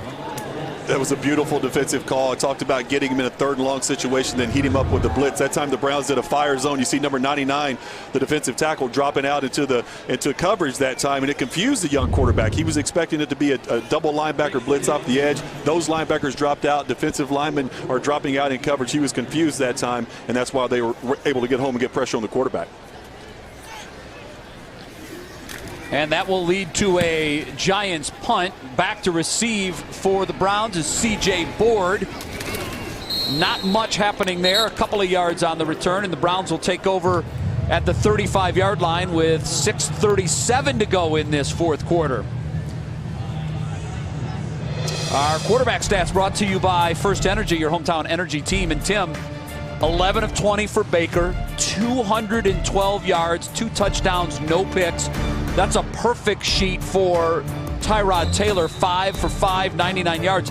Look, we have been raving about the quarterback play in camp, and I know it's just the preseason, but there wasn't a whole lot to pick apart from these Browns quarterbacks tonight. Not at all. And yesterday in our meeting with Hugh Jackson, I complimented him on how well these quarterbacks throw the football. And I said, hey, look, there's just not many balls on the ground. You know, you go watch practice. Bernie and I went to a practice together, and we were talking about how accurate these quarterbacks are. You know, whether it's the short to intermediate throws, the deep throws, they're throwing the football so accurately, and these are giving their receivers an opportunity to make these type of catches. And it showed out here on the field today. And, you know, Tyrod has a perfect day, 5 for 5. Baker got off to a little bit of a sluggish start, you know, backed up in his own end zone, and then he started making the plays. He started going down the field and really attacking this Giants defense, and I thought they both did an outstanding job here tonight. Dontrell Hilliard on the carry for the second straight play, and that one's going to be dropped for no gain. So that'll bring up 3rd down and 8. Calvin Munson on the stop. Hilliard is a rookie out of Tulane, and we talked about the Browns' run game and their struggles. So that's one thing that the Browns coaches can spend the next couple of days working on. The other thing is the penalties. You know, Hugh Jackson in the feature at halftime talked about a successful team as a disciplined team. Tim, 10 penalties for 105 yards. That's not exactly what you want to see out of your team in the first game.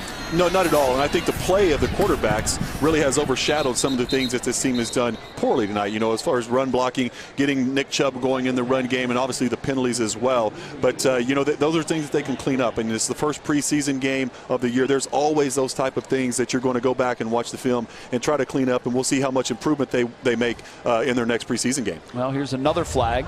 Illegal formation, offense. Number 83 was covered by the wide receiver. 5-yard penalty from the previous spot. 3rd down. All right, so that's 11 for 110 yards now. That's too many yards to give up via penalty. Let's go down to Dustin and Bernie. Guys, what do you see? Hey, guys, just want to piggyback off what you guys were talking about with the quarterbacks. Bernie, you know, Tyrod was excellent, 5 for 5. And then you guys made the point that second drive for Baker Mayfield, he got a lot more comfortable. Bernie, why do you think it was for him? Is it just because he's a rookie? All of a sudden now he's feeling more comfortable? What did you make of that second drive and really his overall performance?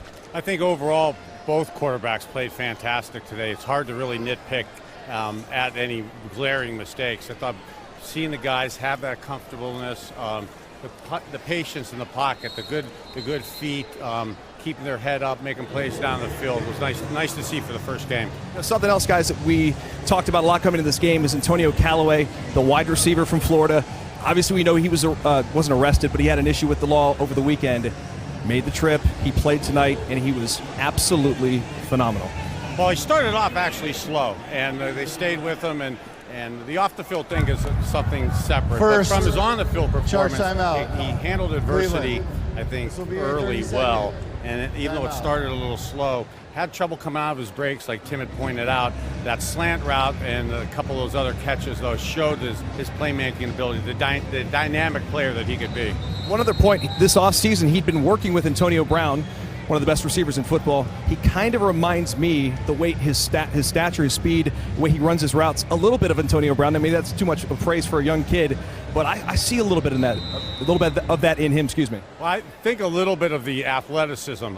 Don't get ahead of ourselves and put him over that AB category just yet. And one of the things I think all rookie receivers really need to focus on is the releases. We saw him run some fades, run some comebacks. We had trouble coming out of it. The defensive backs were pushing him to the sideline, giving the quarterbacks minimal to no room to throw the ball to him. Stop stealing my mic, will you? Sounds good. Back to you guys. Can we get Bernie a mic down there? Dustin, Bernie, great job. And Bernie makes a very good point. You look at the numbers and you'll say tonight was a success for Antonio Callaway, particularly on the touchdown catch. 3 catches, 87 yards. But, Tim, it was a tale of 2 halves.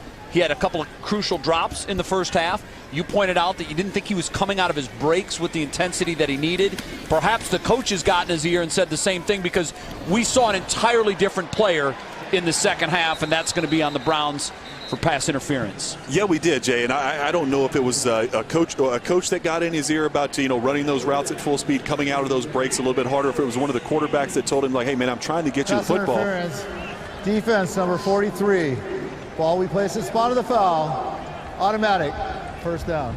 But yeah, I don't know if he was, maybe being a little tired or whatever, but at the top of those routes, he was just kind of quitting on it. And, they were coming, maybe didn't think the quarterback was coming to him or whatever. But at this level, you have to run those routes full speed. You never know when the quarterback's coming to you. You have to assume you're getting the football on every play. And now in the second half, we're starting to see him play at full speed. And now when he gets the football in his hands, he's absolutely dangerous and can take it to the house from anywhere. He's electric, no question about it. That's why the Browns took a chance on him. He was first-round talent that slipped to the 4th round because of issues he had during his time in Florida, but this is a young man that can be a playmaker in this league, and we certainly saw that in the second half. Alex Tanny on now for the Giants at quarterback. Just over 4 minutes to go. They need 2 scores, and they're not going to get him that way. A big drop right there on 2nd and 10, and that will bring up a critical 3rd down now for the Giants. But back to Callaway, there are a lot of different ways that you could go with this young man. And clearly, when he was drafted, you heard the Browns say that there was going to be a no-tolerance policy with him. He has an issue where he's pulled over Saturday night without a driver's license. His story to the officer at the time of the citation was his car had just been shipped up from Gainesville. He had friends that were using the car in Gainesville, and he said one of them must have left marijuana under the seat of the car. The Browns believe that story on its face, and they're willing to give the young man the benefit of the doubt. There are still impending issues. Clearly, the NFL will get involved, and they'll investigate the situation, and we'll see what happens moving forward. But this is a core of receivers, Tim, that when they get Josh Gordon back, and I say when because John Dorsey and Hugh Jackson say it's not if, but when. When they get Josh Gordon back, and Callaway can develop into the kind of player that we think he can be, and who knows, a Des Bryant comes in here, you could be looking at a very explosive receiving core. Oh, no question. And I think the way Callaway has played tonight has just had to make John Dorsey and Hugh Jackson feel really good about the decision they made to send Corey Coleman to Buffalo in that trade. Corey was a first-round pick a couple years ago. He struggled a little bit, with injuries and those kind of things, inconsistency catching the football. And to have a guy like Callaway, a young guy, come out here and make these plays, it had to make them feel much better about the receiver situation. And as you said, Jay, getting Josh back is obviously huge. When healthy, Josh is one of the top 3 or 4 wide receivers in the entire league, in my opinion, and Jarvis Landry is as well. So it's going to be a deep receiving group when they're all here and healthy, and it's going to give these quarterbacks a lot of big-time weapons to throw the football to. Chris Smith with the big sack on 4th down, and that gives the football back to the Browns, and that pretty much could seal it away with a couple of first downs. It's a 10-point lead, and Brogan Roback back in for the Browns at quarterback. Couple of first downs, and they can put this one in the win column. Be sure to be with us next Friday when the Browns open their preseason home schedule. 7:30 kick against the Buffalo Bills. That'll be interesting. Tyrod against his former mates. You'll see it here on WEWS. We'll be back next week 1 week closer to the regular season as the team takes shape with another strong test at First Energy Field. It all begins with Browns Countdown. That comes your way 7 o'clock on Channel 5. So a timeout on the field, and the situation here for the Cleveland Browns, a 10-point lead, 3:44 to go. Tim, you get a couple of first downs, maybe get a shot to try a long field goal. You have to feel pretty good about your chances at this point. Yeah, absolutely. I think right now they're just trying to get some work for Roback and give him an opportunity to go in and play the position. Throw the football a little bit, hand it off, just make some positive plays. And right now they're just trying to get out of this game as healthy as possible and secure the victory. Well, again, the run game for the Browns. Timeout, New York. Has struggled all night. Timeout.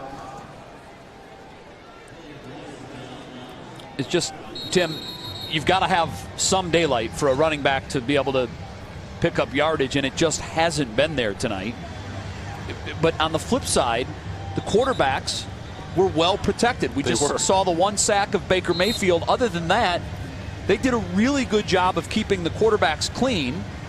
It's just an issue with the run game. Yeah, definitely. And, I would expect it to be just the opposite of that coming into the game. I thought they would really fire off and be aggressive and be able to run the football well against this Giants team. But, they were pass blocking very well. And that's why they were, the quarterbacks were so successful throwing the ball down the field. They had a lot of time to stand in there and make plays. And, just on, Baker early in the first half on that 3rd and 18 play, he stood in there for a long time. That was some good pass protection. But they've struggled mightily in run blocking right now. And it's something they're going to have to address going forward.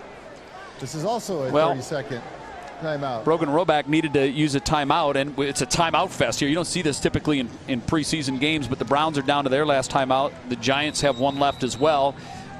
Brogan must have seen something he didn't like. This is a big play for him, obviously. 3rd down 7. He'd love to get a first down to keep the Browns offense out in the field and pretty much put this one away. Yeah, it could have been anything, maybe a play that he didn't understand completely, or a personnel grouping that they had maybe the wrong personnel in the huddle or something like that. And you just got to call a timeout and kind of regroup and reset. And, it's a 3rd down situation. So he wants to stay on the field and keep this drive alive. And, I know he would feel good about going down and getting some points on the board. It's a young man that threw for 57 touchdowns during his time at Eastern Michigan, had a very nice career. He's going to try to pick it up himself on that one, and after a gain of 1, he goes down. So the Giants will use their last timeout, and they'll have 3:33 to try to put 2 scores on the board. Tim, in preseason games, anything can happen. Oftentimes it does, but they're going to get a shot here to see if they can put some points on the board. 29 carries for 50 yards tonight for the Browns running backs. That's less than 2 yards per rush. Tyrod stole the show when he was in there, but Baker Mayfield, I think you got to give him a solid A for tonight's effort. Oh, I think no doubt. He made some very tough throws, throwing the ball into traffic and putting in the football in a spot where only his receiver could catch it. He did a great job distributing the ball. He got Callaway involved. He got Njoku involved.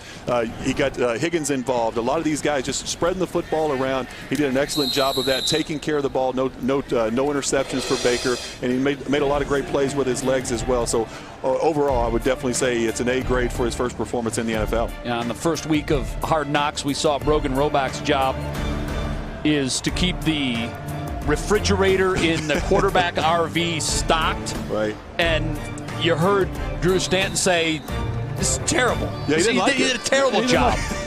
Leave it to the veteran, right? The old veteran trying to get him to step up his refrigerator stocking game. Boy, it's incredible. All new quarterbacks in camp for the Browns from just 1 year ago. Not a single familiar face in the quarterback room, but I don't think you could be any happier with the play from the quarterbacks here in preseason game number 1. Tanny to throw over the middle.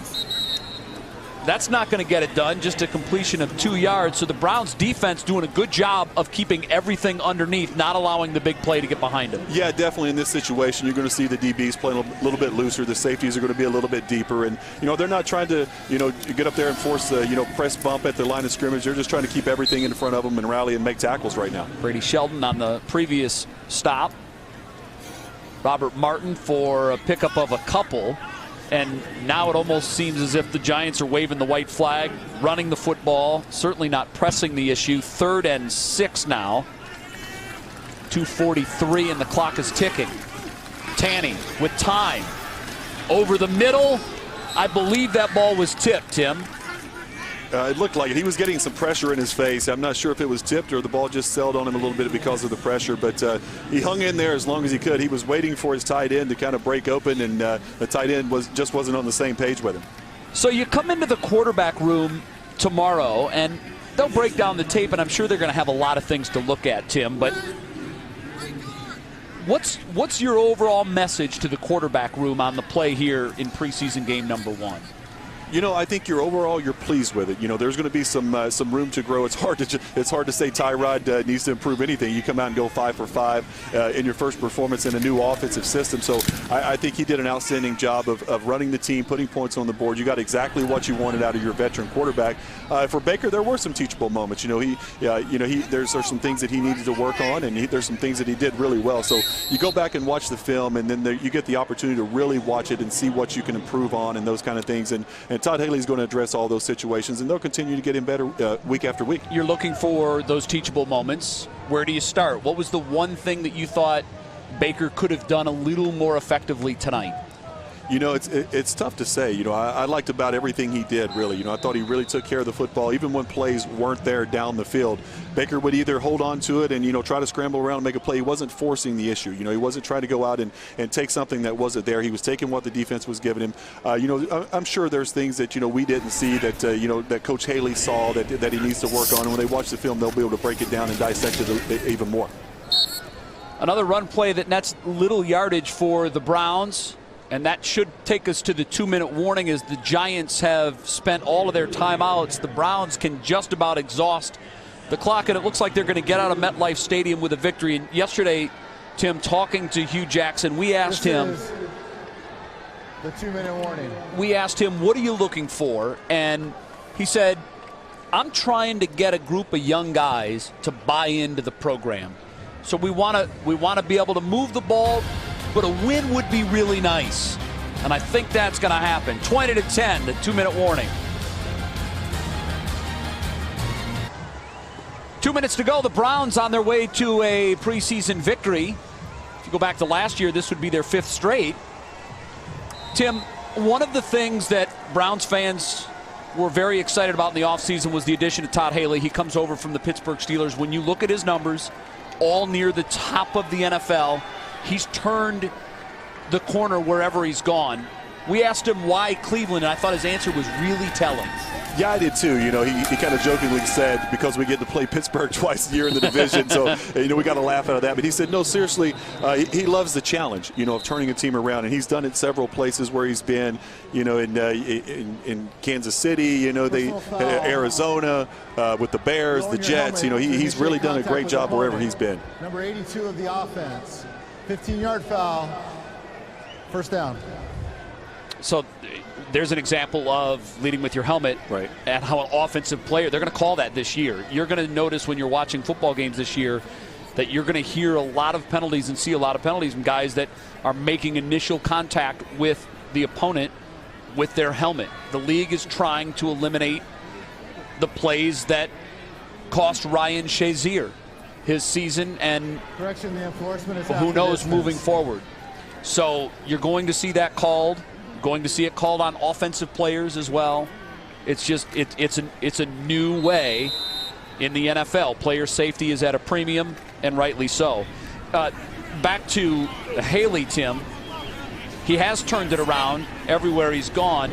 I know you can't compare the offensive talent here in Cleveland to what he had in Pittsburgh, as that play goes nowhere. Tim, there are some similarities, and by that I mean you've got a veteran quarterback there, and I'm not saying Tyrod is in Ben's class. This is a guy that broke the Bills' long-time playoff drought. You've got some young, exciting receivers, even though we didn't see it tonight. Chubb and Hyde and Duke Johnson, who wasn't part of the game plan at all. Those guys are going to figure in. This offense is not going to have the problem scoring points that we've seen in years past. No, definitely not. And I think that I'm really excited to see, once the season gets started and Todd Haley can open up this offense and he can get really creative, how he's going to use Duke Johnson. Duke is a guy who's openly said, I would like to go switch and play wide receiver. And they're not going to let him do that, obviously, because he creates too many mismatches coming out of the backfield, getting on linebackers and those kind of things. But he's going to be able to get creative, much like he used Le'Veon Bell in Pittsburgh. Le'Veon can really go out and play in the slot and catch the football and run routes against linebackers and safeties and those kind of things. So he's going to be able to get really creative with the pieces he has in place here, especially when Josh comes back and those kind of things. But it's going to be really fun to watch this season. So the Browns unable to pick up a first down that would have ended the game. Instead, they'll kick it away and give the Giants one more chance. I think the special teams have been very good tonight for the Browns. Another booming kick. That one fielded inside the 30-yard line. A little bit of daylight now. Finally brought down at the 43-yard line. Nice return for Caliph Raymond. And a nice tackle there. A nice special teams play. As the Browns will go back on defense one more time.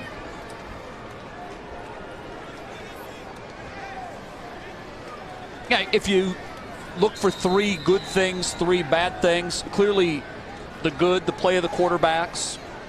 I think Callaway turning it around, playing very well in the second half. I think the defense played well, top to bottom. I think the things that need to be addressed, the penalties and the run game, was seriously lacking. That could be a loose football. No, the officials say incomplete. Looked like it was loose to me. A fumble from up here, but nice job by Henderson, who's played well tonight. Very nice job tonight, trying to get pressure on these Giants quarterbacks. But clearly the run game has to be fixed. The penalties are something you can work on. You got a taunting penalty from Ward that kept the Giants drive alive to start the game. You got another taunting penalty from Jarvis Landry on the Browns' first offensive series. These are things that the players are going to hear about. The previous play has to be addressed. Tim, I'm glad they're looking at that. And I know it's meaningless in a 20-10 preseason game, but that looked like a fumble. It did look like a fumble. I would, if I had to guess, I haven't seen the replay or anything, but if I had to guess, I would say they would overturn that. Well, we'll take a look here as you do at home. Zakoven Henderson has played well for the Browns tonight. He's 6'1", 305, undrafted rookie out of Texas A&M, hoping to stick on with this football team.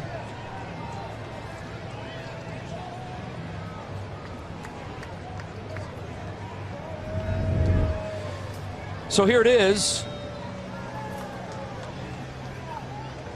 Yeah, that's a fumble.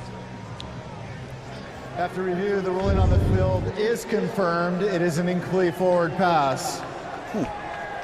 The hand came forward. The hand was empty. Yeah. Look, I think the Browns players disagree with that. I think it would have been looked at a little more closely. There's 6 seconds to go in the game, and 20-10 preseason. They're just going to just go ahead and take the ball, run it. Let's get out of here. Yeah, the preseason replay protocol, the officiating crew making the call on the field, and this will be the game's final play. And there is no one between the Giants receiver and the 20-yard line. And the Browns were playing for a Hail Mary.